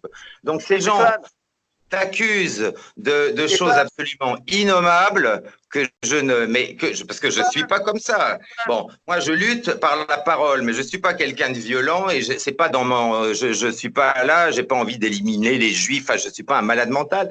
Mais ces gens utilisent tous les moyens pour te salir. Comment tu veux avoir la moindre confiance après? Tu comprends? Stéphane, ces gens-là, moi te dire une chose qui va dans ton sens, mais au moins ne me coupe pas, s'il te plaît. Ces gens-là, j'ai dit qu'il y avait des gens bien à I24, ça veut dire que c'est tous des gens bien. Je t'ai même dit que c'était des gauchistes. Moi, j'aime pas les gauchistes. Enfin, en tout cas, j'aime pas l'idéologie gauchiste. Et même toi, je te trouve très gauchiste. Parce que quand tu dis qu'il faut laisser le grand remplacement se faire parce que tu n'y crois pas et que les musulmans posent aucun problème en France, tu as dit qu'il n'y avait pas de grand remplacement. Non, je n'ai pas dit ça. J'ai dit il y a un grand remplacement, mais alors mettons en avant les vrais responsables de ce grand remplacement. J'ai jamais dit qu'il n'y avait pas de grand remplacement. Allez, je te suis. Les Israéliens, les Juifs sont suicidaires et ils veulent que la France islamise pour se venger des goïms qui ont fait du mal aux Juifs. Admettons, allez, je te suis. On y va. Ok. Admettons, il y a le grand remplacement. Les musulmans, comme ils sont plus croyants, comme ils font plus d'enfants, dans 20 ans, le président, ou dans 30 ans, le président, il est musulman. Moi, je crois plutôt dans 20 ans, mais bon. Tu crois qu'ils vont être pour Israël? Tu crois qu'ils vont respecter les gauchistes mondialistes qui sont à la tête? Tu crois que ces gens-là, ces juifs là qui manipulent, tu crois qu'ils auront... Qui est encore avec moi? Ça y est, c'est revenu. Ce que je veux t'expliquer, c'est que ça tient pas debout. Le grand remplacement, non seulement ça va détruire la nation française, non seulement l'islam, qui n'est pas du tout adapté au peuple français, c'est quelque chose qui est une restriction des libertés. C'est pourtant simple, c'est une restriction des libertés. Il n'y a pas un pays musulman qui n'est pas une dictature. Si l'islam prend le dessus en France, c'est faux. Mais enfin, Stéphane, est-ce que tu connais un pays à part la Turquie? Allez, admettons que la Turquie, c'est resté un grand pays démocratique, ce qui était le cas il n'y a pas si longtemps. Admettons. Non, c'est l'inverse. Ça n'était pas un pays démocratique quand il s'agissait de violents kémalistes qui pendaient leur président, qui jetaient en prison d'anciens premiers ministres parce qu'ils ne partageaient pas leur point de vue. Ça n'était pas une démocratie, c'était une colonie israélienne et américaine. Ce qui vous gêne simplement, c'est qu'effectivement, Erdogan est un souverainiste. Stéphane, on ne touche plus à la Turquie, pas de problème. Tous les autres musulmans, est-ce que c'est des dictatures, oui ou non? Bah, je sais pas, moi je suis pas du tout, j'aime pas le roi du Maroc, mais est-ce que le Maroc est une dictature? Je sais pas, qu'est-ce que tu penses du Maroc par exemple? Mais sois honnête, mais les Marocains, voilà, excellent exemple. Le roi du Maroc, la dictature marocaine, c'est une dictature, elle va dans le sens d'Israël et des Juifs. Voilà, j'ai plein de copains, le portrait du roi du Maroc dans leur maison, c'est un truc de ouf. Tu parles aux Marocains, tu parles mal de leur roi, ils peuvent te frapper. Faut le voir, faut le voir pour le voir. Oui, mais du moment que ça va dans le sens d'Israël, ça vous pose pas de problème. Mais c'est pas moi, je te dis pire que ça. Moi, je te dis que l'islam, peut-être que pour les musulmans, ça leur convient, mais pour celui qui a le respect de la liberté d'autrui et de ne pas empiéter sur la liberté des autres, d'accord, et de laisser la liberté aux gens, crois-moi, ça ne conviendra pas. L'islam dans un pays d'Europe, ça ne conviendra pas. À part le grand remplacement, il y a des gens qui ne veulent pas se faire. Écoute, je sais pas comment on peut dire ça, mais moi, en tout cas, j'ai dû quitter mon pays. Toute ma famille est française, catholique, etc. J'ai dû quitter mon pays et c'est pas à cause des musulmans, si tu vois ce que je veux dire. Donc, si tu veux, il faut quand même prendre ça en compte. Je suis quand même un bon exemple. Je suis le seul pianiste au monde qui ait fait 2 CD d'hommage à Vladimir Horowitz, qui est pas un goy. Bon, bref, je sais lire l'hébreu, j'écris. Enfin bref, ça n'a pas empêché que parce que j'étais pas d'accord avec le CRIF ou la LICRA, ils m'ont persécuté à tel point que j'ai quitté mon pays. Et c'est pas les musulmans. Voilà. Donc, tu vois ce que je veux dire. Faut être. Répondre sur le CRIF, la LICRA et tous ces gauchistes. Laisse-moi te répondre. À mon avis, ça va te plaire. Et ne m'interromps plus ce coup-là. D'abord, il faut que je te dise que quand tu m'as dit déjà, il y a quelques mois, là, que tu avais fait ces 2 CD, je les ai écoutés, ils sont extraordinaires. Et j'en profite pour te remettre un peu de pommade et te dire que je te remercie du fond du cœur de laisser la parole à un droit de réponse à un juif sioniste d'Israël, parce que ça, tu es bien le seul chez les Israéliens à le faire. Je tiens à le dire, j'ai fait une vidéo, il y avait 15 000 vues grâce à Isadora Duncan. J'ai eu 1500 commentaires d'insultes.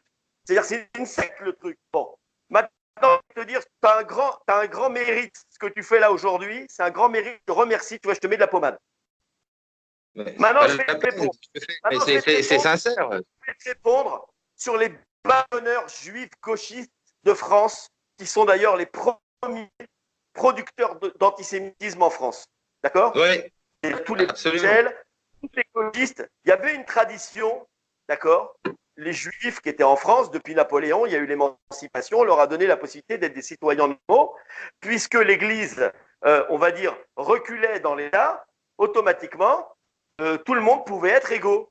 Les juifs étaient heureux de ça, qui ont subi des persécutions, malheureusement, ont quitté le judaïsme, ont quitté les valeurs juives, sont rentrés, sont devenus des super goy, d'accord, et sont rentrés de plein pied dans le gauchisme, dans l'égalitarisme, qui avait sa faiblesse quand il y avait des grandes inégalités, je ne dénie pas, je suis le premier à le reconnaître. D'ailleurs, dans ma jeunesse, j'ai toujours été contre les inégalités, etc., même plutôt à gauche, mais pas trop à gauche quand même. Mais ça n'empêche que ces gens-là ont créé le terreau de ce qui est le plus grand ennemi des peuples et des identités aujourd'hui, y compris le judaïsme. C'est-à-dire, et le pire, c'est que ces gens-là avaient encore de l'honneur, ils avaient encore de la noblesse à l'époque. C'est-à-dire qu'ils disaient que d'abord et avant tout, il fallait rester un dissident, c'est-à-dire qu'il fallait jamais empêcher quelqu'un de parler, il fallait discuter. Or, depuis la Seconde Guerre mondiale, qu'est-ce qui s'est passé avec mai 68 et tout ça? Ces gens-là se sont fait récupérer, se sont embourgeoisés, sont les premiers à bâillonner leurs adversaires politiques en mettant en avant la Shoah. Ils ont même sali la Shoah. Pas compte la gravité. Et ça, là-dessus, je suis d'accord. Je suis d'accord sur tout ça. Ces gens-là ont détruit même la beauté de leur combat. parce que ces gens-là ont commencé à bâillonner et à faire et finalement, la dissidence, ça s'est inversé, c'est de les anti-juifs. Eh bien, moi, je vais t'étonner. Le fait qu'il y ait un Soral, qu'il y ait un Dieu donné, même si pour moi, surtout Soral, c'est une secte, d'accord? C'est-à-dire que c'est des gens qui n'ont qu'un seul point commun, c'est qu'ils sont anti-juifs, ils ne parlent que des juifs, que des anti-juifs, Non, c'est pas tout et vrai, n'importe c'est pas quoi. vrai. On n'est pas anti-juif, on est contre le suprémacisme juif dans notre pays.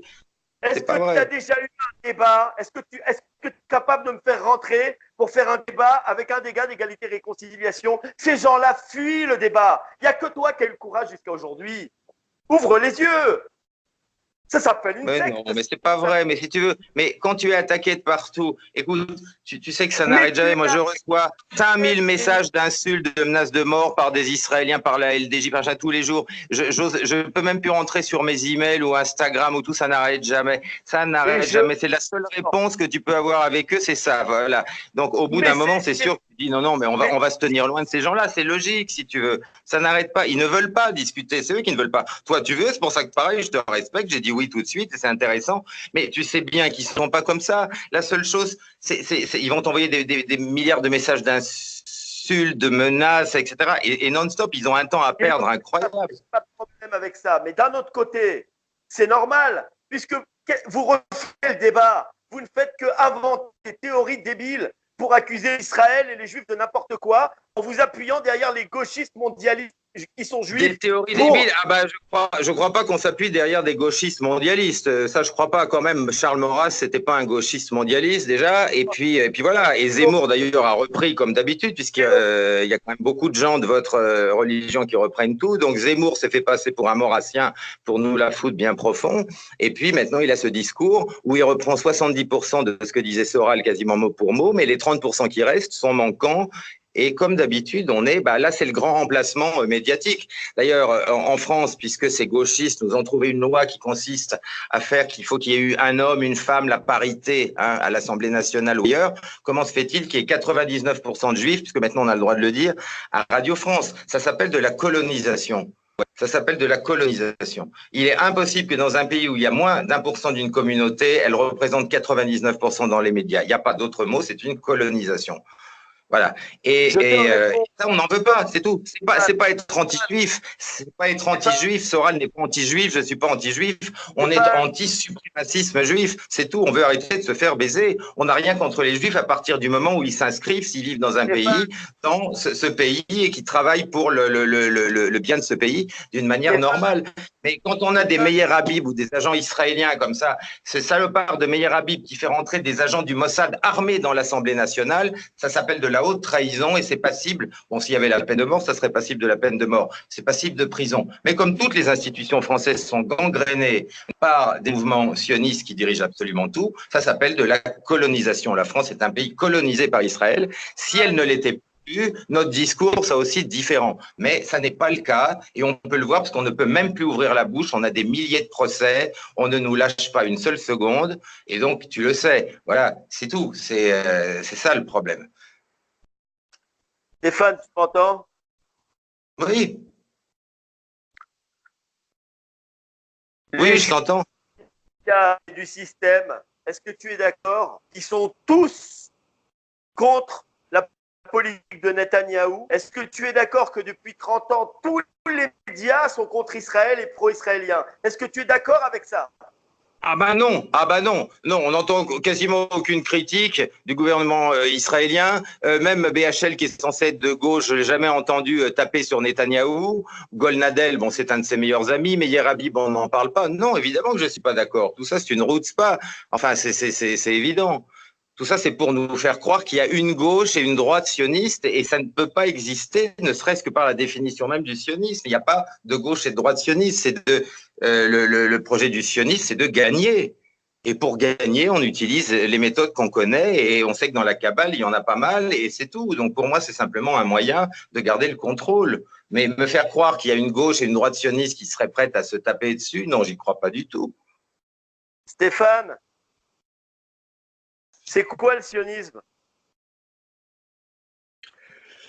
Bah, c'est quoi le sionisme? C'est le fait de trouver un État, bon, ça a été fait en 1948, pour réunir les Juifs qui, voilà, et pour qu'ils aient une terre, voilà. Alors on a eu voilà. Bon, ils ont trouvé la Palestine. Il y avait d'autres projets avant. Ils avaient pensé à faire ça en Russie avant 1918, ça n'a pas marché. Ils avaient pensé faire ça sur les terres turques, enfin ottomanes, avant la chute du sultanat. Bon, il y a eu la Palestine, c'est devenu Israël. Bon, ok, mais c'est de réunir les Juifs comme un État-nation. Voilà, enfin, il me semble. Bon. Stéphane, pourquoi ça s'appelle sionisme? D'où ça vient ce mot? Ah bah ça, tu vas me le dire, d'où ça vient. Oui, je vais te dire. Sion, c'est le nom de la pierre, enfin c'est le nom de la pierre qui est au centre de Jérusalem, à l'endroit du temple. Ça veut dire que ces Juifs reviennent sur la terre promise. Ça, c'est l'étymologie du terme sioniste. Ça veut dire qu'un sioniste… Mais comment expliques-tu que 90% des sionistes sont laïcs ou se disent laïcs? Ils sont laïcs et quand tu leur demandes leur justification pour le Israël et pour dire c'est à nous, c'est la terre promise, ils te disent bah, c'est Dieu qui nous l'a dit. Mais vous n'êtes pas laïcs? Ah oui, je ne crois pas en Dieu. Mais enfin, tu le sais comme moi. Bon, toi, tu es un juif religieux, ça ne te concerne pas.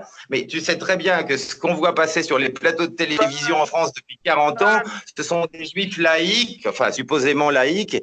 Et quand on leur parle de ça, mais la terre promise, mais qui t'a promis ça? Bah, c'est Dieu. Mais t'es pas laïque? Si. Bon, écoute, voilà, tu comprends. Stéphane, c'est pas un monologue. Il faut que tu me laisses parler un peu. Je te laisse pas. Ben là, je te répondais. Tu me disais, sionisme, ça vient de là. Ben, je dis ça vient de là. Oui, mais les gens qui en France défendent le sionisme se définissent tous, enfin à 99%, mais même à 100%, hein, comme laïcs. Tu le vois bien à la télévision. Stéphane, tu dis n'importe quoi. Tu me laisses pas te répondre. Ah, ça y est. Tu me laisses pas te répondre du tout. Tu me coupes la parole et tu pars. Et quand je t'interromps, tu ne m'écoutes pas du tout. Je peux placer un, après tu pars. Ah, si, je t'écoute. Okay. Qu'est-ce que tu racontes? Je t'écoute. Alors, regarde, on va faire comme tout à l'heure. Le seul moment où j'ai pu en placer une, tu me laisses parler 3 petites minutes. OK? Premier point. Tout le système mondialiste gauchiste qui tient les médias, qui sont contre les gilets jaunes pour simplifier. Ces gens-là sont des anti-Netanyahou, sont des anti-Israël. Et à l'ONU, c'est les premiers à attaquer Israël. Israël est le pays le plus condamné à l'ONU, alors que ce n'est pas du tout une dictature, loin de là, alors qu'on n'a rien fait de mal aux Palestiniens du tout. Là-dessus, il y aurait quoi beaucoup. Et que, au contraire… Tu penses pas que tu vas un peu loin, là? On a été systématiquement agressés, et pas juste agressés, c'était des guerres d'extermination par toutes ces dictatures, les dictatures arabo-musulmanes. Et en retour, comme l'ONU, chapeautée effectivement par des gauchistes mondialistes, il n'y avait pas les États-Unis pour nous protéger, l'ONU a fait d'Israël le pire ennemi du monde. Pourquoi? Parce que c'est une voix un pays et que c'est une majorité de dictatures sympathisants des islamistes. Pour moi, 80% des musulmans, ils sont plutôt sympathisants des islamistes. Donc c'est très simple, il y a finalement que 20% de musulmans qui veulent vraiment la liberté de chacun, qui ne veulent pas l'expansionnisme de l'islam. Ça veut dire islamiste, pour toi, ça veut dire quoi? Enfin, ce sont des jeux avec les mots, ça c'est de la cabale que tu fais. Islamiste est un mot qui est fait pour faire peur, mais c'est quelqu'un qui pratique l'islam, quoi. Voilà. Un islamiste, c'est pas quelqu'un qui pratique l'islam. Un islamiste, c'est quelqu'un qui veut s'imposer aux autres et restreindre les libertés des autres. Et les Juifs se sont pas imposés absolument partout dans un pays où moi-même j'ai dû quitter mon pays à cause des Juifs? Non mais vous vous foutez du monde, excuse-moi. Non mais là, attends, il faut arrêter de déconner. Moi, c'est pas les musulmans qui m'ont fait chier pendant 25 ans. C'est ces putains, effectivement, de gauchistes juifs. Et c'est pour ça que moi, malgré, effectivement, ce que je dis, j'ai dû quitter mon pays et que ça continue. Donc, si tu veux, sois honnête là-dessus. C'est pas que les musulmans, les Juifs. Alors, je veux bien admettre. Alors, si tu veux, ok, les Juifs gauchistes, ok. Mais on fait bien pire. Pour l'instant, qui dirige la France? Ça sera peut-être le cas un jour, sera peut-être un jour musulman, mais pour l'instant, c'est bien la mafia du CRIF et tout le reste. On en crève tous les jours. J'accepte de condamner à 100% avec toi ceux qui te bâillonnent, parce que c'est eux qui d'ailleurs donnent la force à ces théories débiles. Et à condition que tu acceptes, puisque tu es le seul à ne pas l'avoir fait, de condamner le fait que dans la dissidence, on bâillonne le discours juif sioniste. On ne donne jamais le droit de réponse. On ferme la porte à tout débat. On a fait une vraie secte où on ne peut même pas argumenter. Personne n'a le droit de l'amener. D'ailleurs, Soral l'a très bien dit au Val des Quenelles. Plus personne n'a le droit de moufter. On ne peut même pas débattre. Non, mais c'est pas vrai. Mais qu'est-ce que tu dis? Mais attends, mais c'est nous qui sommes persécutés depuis des années. Quand tu as des Hulkans qui appellent les familles des gens pour les menacer, quand tu as la LDJ, elle n'est pas de gauche. La LDJ, elle n'est pas de gauche. La LDJ qui me menace de mort. Et d'ailleurs, ici, ils n'ont pas intérêt à venir. Mais attends, laisse-moi. Oui, je sais, je te coupe, tu m'excuses. Mais quand tu dis des choses un peu énormes, je voudrais bien, parce que je ne sais pas comment la vidéo sera utilisée après. Moi, j'espère qu'on sera honnêtes tous les deux. Si on la partage en intégralité sur notre chaîne. Mais voilà, tu m'excuses. La LDJ, c'est pas la gauche israélienne. Non. Eux, ils sont proches de Netanyahou. Et ces gens-là t'envoient des menaces de mort tous les jours sur leur compte officiel. Ils sont interdits même en Israël et aux États-Unis. Et ces fils de pute sont les gardes du corps de Marine Le Pen. Donc je vois bien où tu veux en venir, puisque tu vas vers ce sens. Tant que des terroristes considérés comme tels continueront à faire ça, d'abord, ils vont manger la merde, parce que s'ils croient qu'ils vont nous faire peur, là, ils se trompent.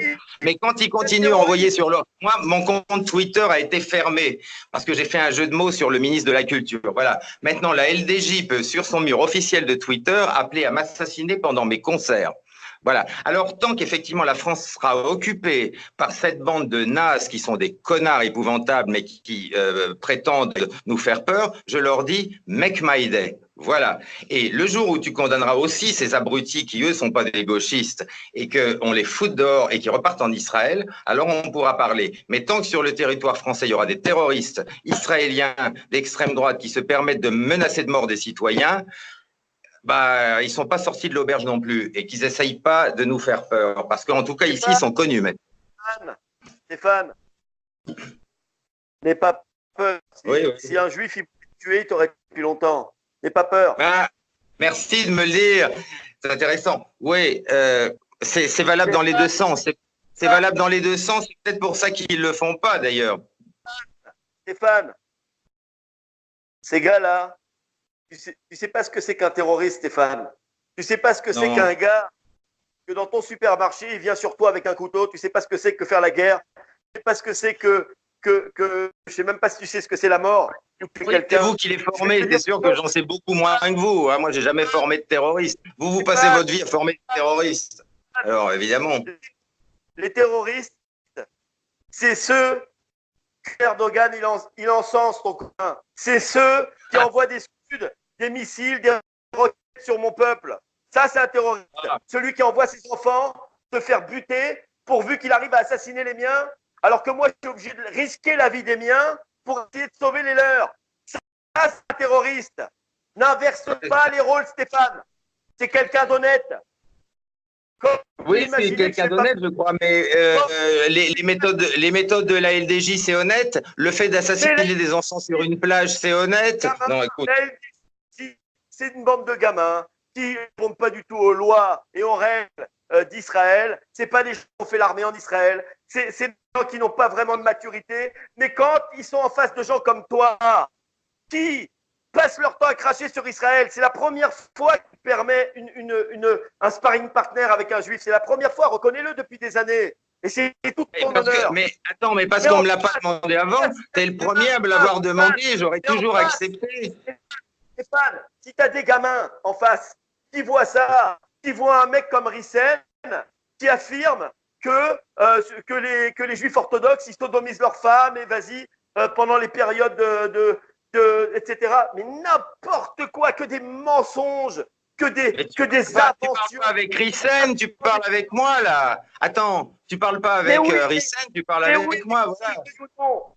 Que tu le veuilles ou non, toi en tant que personne, tu fais partie du petit groupe, une dizaine de personnes, d'accord, qui sont dans la nébuleuse Soral et qui diffusent des informations fausses. Quand tu as en face Absolument de pas, mais toi donne-moi un exemple. Mais donne-moi un exemple. Écoute, ça fait 2 heures qu'on parle. Donne-moi un exemple d'une information fausse que j'ai diffusée. Écoute, tu eh ben, m'excuses. voilà. Et tu me dis toi-même Alors, avant que tu as respect pour moi comme artiste, mais tu n'as pas écouté toutes les vidéos, etc. Qu'est-ce que j'ai diffusé, moi, comme information fausse? excuse-moi, Stéphane, que ce soit sur le plan religieux, avec ton livre sur les principes hermétiques, sur lesquels tu connais rien, que ce soit C'est le grand extraordinaire. Tu l'as pas lu, tu le connais pas, mais tu pars du principe que j'y connais rien parce que pour toi le mot herméneutique est réservé au Talmud. C'est incroyable. C'est fou ça. que ce soit sur le grand remplacement piloté par Israël, qui serait se tirer une balle dans le pied, ce serait vraiment la dernière chose à faire pour Israël. Oui, tu dis n'importe quoi. Que ce soit sur le fait que le judaïsme a pour objectif de briser la souveraineté des nations pour en faire des esclaves pour l'avènement du C'est une Mashiach. évidence, mais c'est une évidence, mais tout est basé là-dessus. Mais écoute, le Talmud est basé là-dessus. Et écoute les dizaines de rabbins, dont 2 sont proches de Netanyahou, qui disent exactement la même chose. Tout le monde le sait. Que ce soit sur le fait que tu n'arrives pas à avoir un éléphant au milieu d'un couloir, que l'islam, ça crée que des dictatures et un empiètement sur la liberté des autres, ou en tout cas l'islam, c'est-à-dire 80% de l'islam. Que ce soit. Faux, c'est le sionisme et l'infiltration juive qui crée la dictature absolument partout et on en est un exemple parfait de nous, citoyens français, harcelés dans notre propre pays, obligés de le quitter, harcelés, menacés de mort, avec des procès de tous ces voleurs. Tout un tas d'imbécilité, tous les Soraliens, les leaders soraliens, que tu cautionnes par ta présence, qui raconte que des bêtises. Là, j'ai donné qu'un seul exemple avec Rissen et ses fausses lois juives.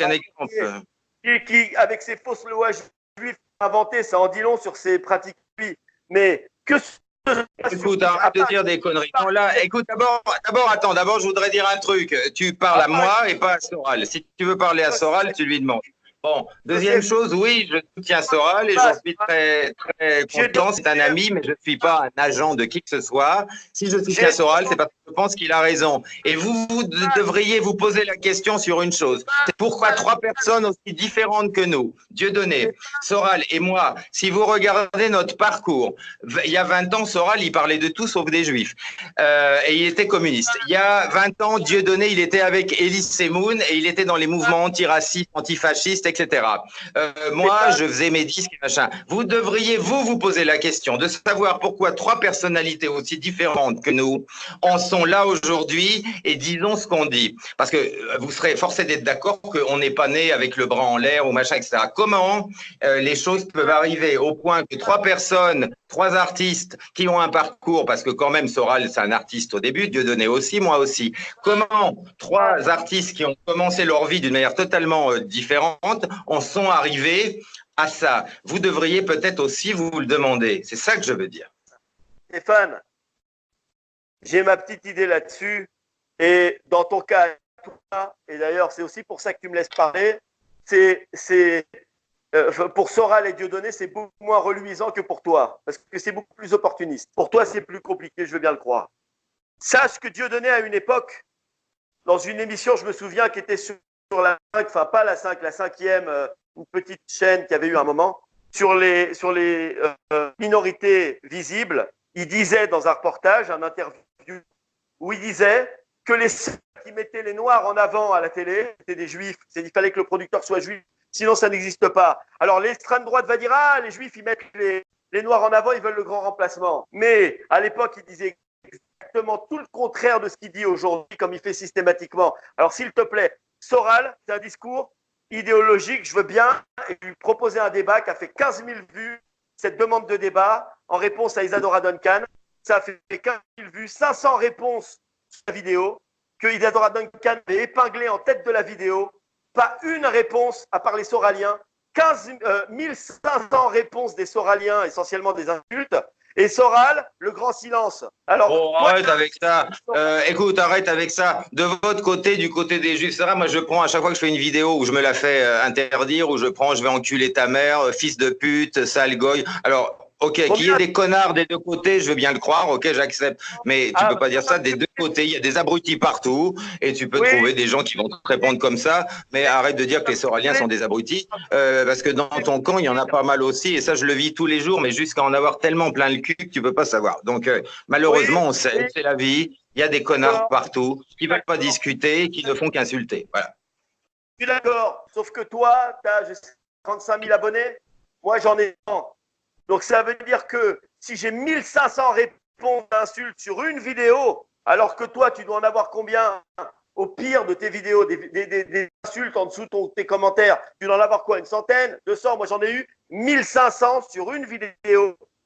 Écoute, je sais pas, ça ne sait rien, moi, bon. Où je défends Soral en débat. Et pourtant, des Juifs, il y en a, je crois, même encore, c'est plus sûr maintenant, mais pour moi, les Soraliens, excuse-moi, c'est le contraire de la dissidence. C'est le contraire de la liberté. Ariel, excuse-moi, mais la seule chose que j'ai vue quand tu m'as proposé ce débat, la seule chose que j'ai vue dans la vidéo que tu as fait pour dire que j'acceptais le débat, c'est des insultes que tu as reçues des tiens, de juifs qui te traitent de fils de pute, de salauds, de collabos, etc., parce que tu vas parler avec un antisémite. Moi, pour l'instant, c'est tout ce que j'ai vu. C'est les tiens, enfin les tiens, je ne sais pas si tu les considères comme des tiens, mais c'est des juifs qui t'insultent parce que tu veux un dialogue. Ce qui montre tout d'ailleurs. C'est pour ça que j'ai accepté. Bah si, écoute, je l'ai vu. T'as aucune dignité, fils de pute, salopard, et ça vient de Usual Suspect, où tous ces gens-là sont des gens de la LDJ d'ailleurs, donc je suis bien placé pour le savoir. Ils m'insultent tous les jours, ils me pourrissent mes murs, parce que c'est tout ce qu'ils savent faire. Et voilà, donc on est bien d'accord que les insultes, on sait ce que c'est. Moi, je suis contre d'un côté ou de l'autre, mais tu sais bien que c'est largement aussi utilisé du côté des Juifs que du côté des Soraliens, et beaucoup moins du côté des Soraliens que, voilà, moi. Stéphane, encore une fois, ce que tu dis est totalement faux. Il y a un juif. Voilà. Il y a un juif. Laisse-moi te répondre, moi. Il y a un juif qui s'appelle Usual Suspect, qui est un juif gauchiste, qui m'accuse de fricoter avec les nazis. Pas de fricoter avec un anti-juif gauchiste, mais il me dit pourquoi tu parles avec un soralien, etc. Et il ne m'a jamais insulté et il n'a rien dit du tout. Je n'ai jamais effacé pratiquement un seul vidéo, à part un seul commentaire sous mes vidéos, sauf quand ça risque de faire sauter la chaîne. Mais j'ai jamais effacé de commentaires. Tu tiens à ta chaîne, j'ai compris, voilà, tu as raison, très bien. Mais moi, ces commentaires dont tu parles, je ne les ai pas reçus, pas un seul. La seule fois où des gars me sont tombés dessus, la seule fois, c'est quand je défendais mon ami Ahmed Moualek, qui était mon ami en tout cas à l'époque, d'accord? Et qui, pour moi, je suis fidèle en amitié, parce que c'est Kazakh et qu'il est devenu hyper anti-israélien, hyper anti-juif, hyper tout ce que tu veux. Il dit tout le contraire de ce qu'il disait à l'époque. Moi, je le défendais pour rappeler l'honnêteté qu'il avait à une certaine époque. Et quand j'ai fait ça, tout le monde me tombait dessus et je les comprends et je leur ai répondu point par point. Mais te concernant, personne ne m'a insulté, personne n'est venu sous mes vidéos. Quant à ces imbéciles… ils t'ont pas dit c'était une merde, t'as aucune dignité, ils t'ont pas dit ça, non? Quant à ces imbéciles qui baillonnent et qui insultent, au lieu de venir discuter et démonter ce petit discours bidon. Au lieu de… Ces gens-là font le jeu de Soral, font le jeu des antisémites, etc. Et d'ailleurs, ils font le jeu du système qui est anti-Israël aussi. Je parle des médias. Ce que je vais t'expliquer, c'est que sur ce point-là, on est dans le même camp. Moi, je suis pour une dissidence, je l'ai dit dans toutes mes vidéos, je suis pour une dissidence où on peut parler. Je veux que ça parle. Et le seul endroit où on pouvait parler à un moment donné, c'est vrai, le seul endroit où il y avait une parole libérée, au tout début, c'était chez Soral et Dieudonné, c'est la vérité. Puis ça s'est effondré, c'est devenu une secte. Attends, comme ça, attends, excuse-moi, mais laisse-moi répondre à ça. C'est-à-dire que Nous, justement, on était très ouverts, on l'est toujours. Le problème, c'est que tu sais comment ça se passe. Alors, on veut discuter, mais ça se termine toujours de la même façon, par des insultes ou par une récupération. Et c'est pour ça que j'espère, ça, je sais que tu es pas comme ça. Si tu partages la vidéo sur ta chaîne, et moi, si je la partage, on la partage en entier. Voilà.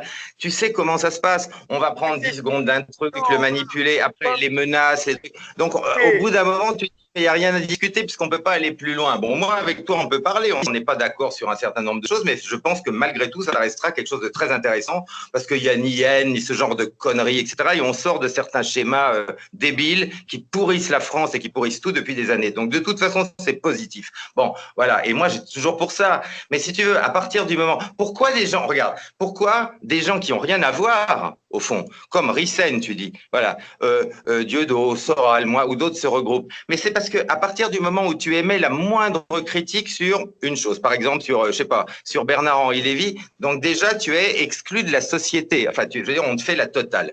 À partir de là, bah, c'est sûr que les gens qui ont vécu la même chose, ils ont tendance à se regrouper.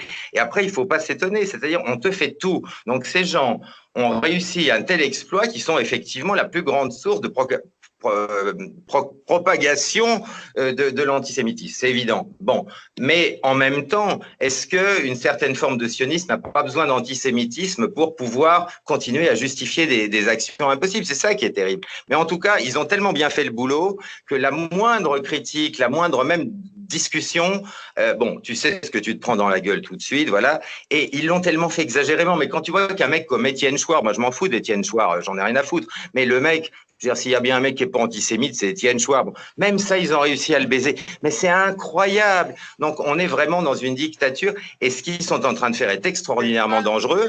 Et ils continuent, ils continuent. Oui. Étienne Chouard, j'ai même fait une vidéo là-dessus. Ça résume tout. De batailler, de faire un politiquement correct, qui est de gauche et qui est contre les identités, qui sont les premiers, contrairement à ce que tu dis, à critiquer Israël depuis 35 ans. C'est la raison pour laquelle je suis parti de France. C'est parce que j'ai compris que la France était contre Israël. Quand j'ai vu ça, dans mon cœur, il a fallu choisir.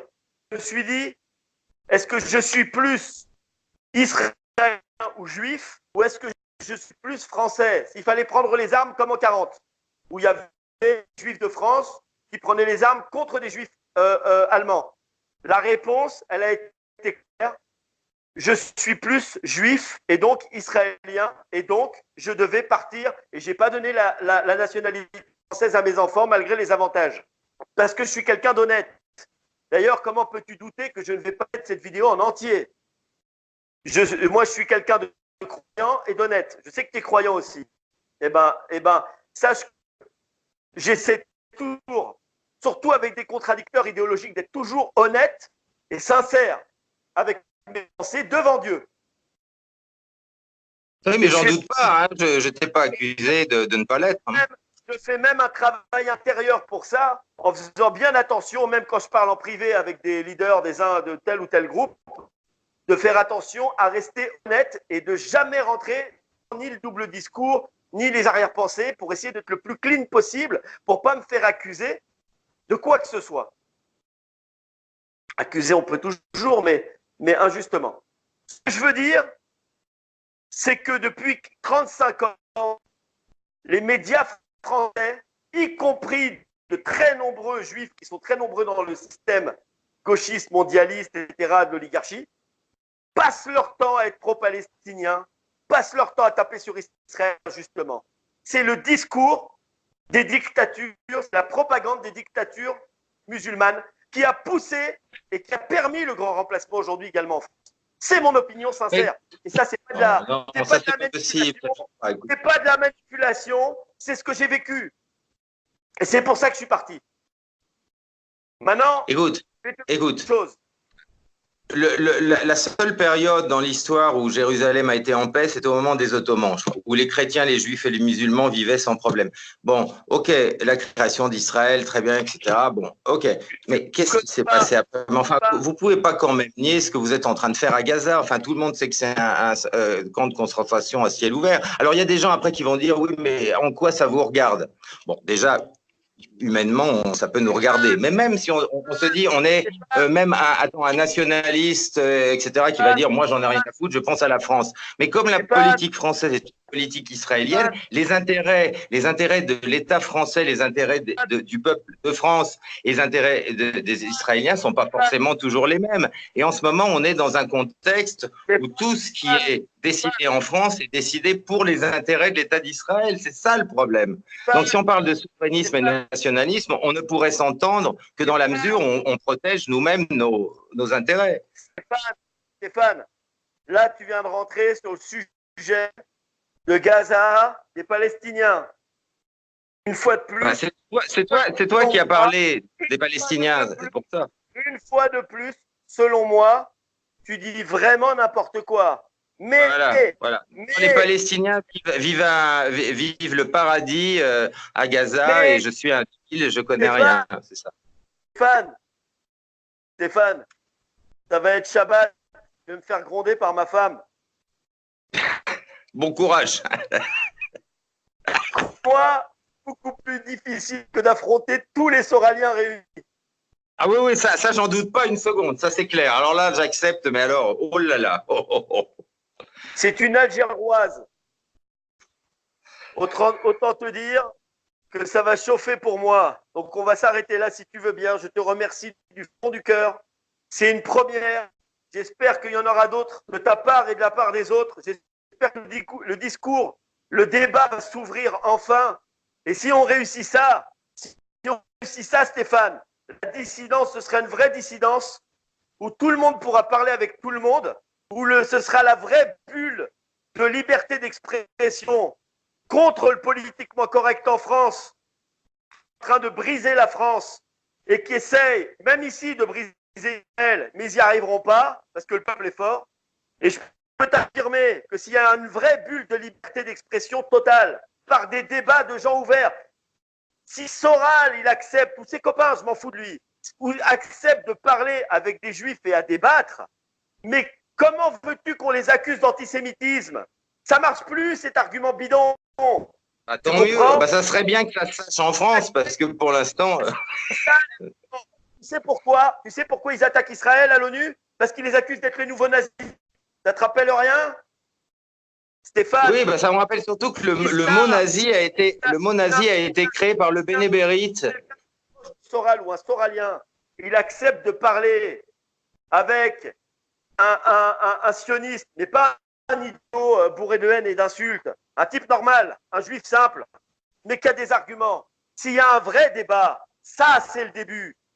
Ça, c'est le début d'une vraie dissidence. Oui, mais je suis d'accord. Oui, mais bien sûr.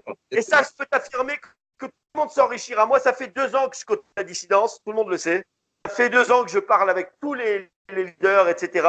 D'ailleurs, je tiens à saluer une personne avec qui j'ai jamais vraiment pu discuter en profondeur, mais qui est très gentil, c'est Youssef Indy. Lui, par contre, il a beaucoup de choses à dire.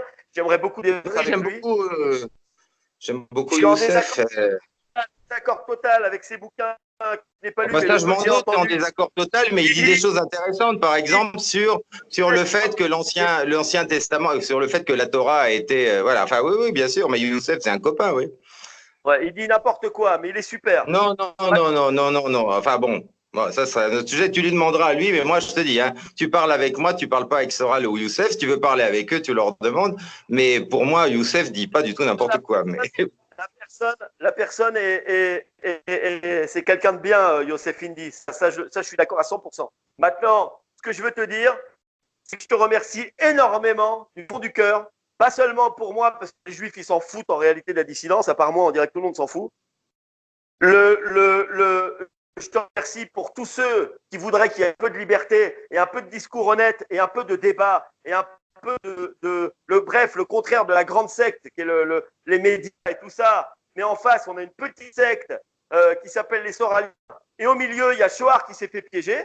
C'est mon opinion. Je sais que c'est pas la Non, mais tienne. écoute, excuse-moi, mais quand tu dis, tu vois, excuse-moi, mais quand tu parles d'une secte en parlant des Soraliens, je peux pas accepter. Moi, je veux dire, Alain est un copain, etc. Mais moi, je veux dire, je fais ce que je veux. Je suis pas prisonnier d'Alain. Il m'a jamais emmerdé. On est copains et je fais ce que je veux. Et voilà, c'est pas vrai, c'est pas vrai. Excuse-moi, mais ça, je suis obligé de le dire. Par exemple, là, on parle ensemble. Alain va jamais me dire, fais-le, ne le fais pas. Enfin, je veux dire, tu fais croire que c'est une secte autour d'Alain, c'est pas vrai. Alain, quand tu fais confiance à quelqu'un, moi je suis pas, je gagne pas ma vie avec Égalité et Réconciliation. C'est devenu un copain, c'est quelqu'un que je respecte, que j'aime beaucoup. Il est beaucoup plus complexe et intéressant qu'on essaie de le faire croire. Et voilà, mais c'est tout. Mais moi je suis pas une secte, je suis pas voilà. Et là je te parle comme Stéphane Blais, artiste, et pas comme membre d'Égalité et Réconciliation, si tu veux. Faut pas déconner non plus, parce que à cet argument de dire qu'il y a des sectes chez les Juifs, vous répondez qu'il y a une secte à Égalité et Réconciliation. Mais attends, vous voyez bien qu'il y a plein de gens qui rentrent, qui partent. C'est pas vrai, c'est pas une secte. Ouais, la version accusatoire des Juifs. Regarde, Stéphane, une secte, c'est un endroit où il y a un débat. C'est ça, une secte. Chez les Juifs, il y a du débat tout le temps. C'est le problème. Ah bah non, parce que depuis des années où on voit certaines associations juives en France qui nous pourrissent la vie, un débat avec eux, on n'a jamais réussi. Même avec Onfray, comment on ferait complètement, voilà, même avec Onfray, on peut pas faire un débat, si tu veux. Donc, Stéphane, tu m'as donné un excellent argument de prouver que ces gens-là n'ont rien à voir avec le judaïsme, parce que ces gens-là n'acceptent pas le débat. Ces gens-là ne font que bâillonner. Ces gens-là produisent de l'antisémitisme. Ces gens-là préservent leur place. Ce sont des bourgeois bouffis d'orgueil. Quand tu vois les vidéos de ces gens-là, d'ailleurs, ils sont anti-Netanyahou, ils sont anti-droite israélienne. Ils ne sont solidaires des Juifs que quand il s'agit d'antisémitisme et en général d'antisémitisme raciste. De leur intérêt personnel, oui. Ces gens-là se foutent du judaïsme.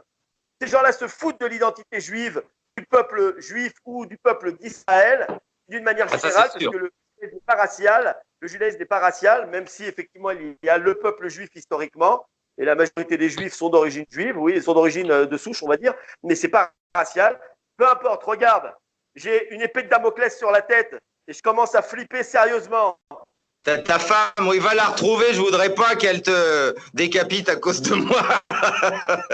Eh ben, écoute, on reste en contact et en tout cas, c'était intéressant et moi, je suis très content de ce dialogue qui change un peu de cet état dans lequel on est partout, où personne ne discute plus. Donc, c'était de toute façon sympa. Voilà. Stéphane, je vais le payer ce Shabbat, mais ça valait le coup. Ça valait le coup. Ok. Écoute, bon Shabbat à toi et on se rappelle. Merci beaucoup, Stéphane. Bye. Kol Touf, shalom. Shalom. Shalom.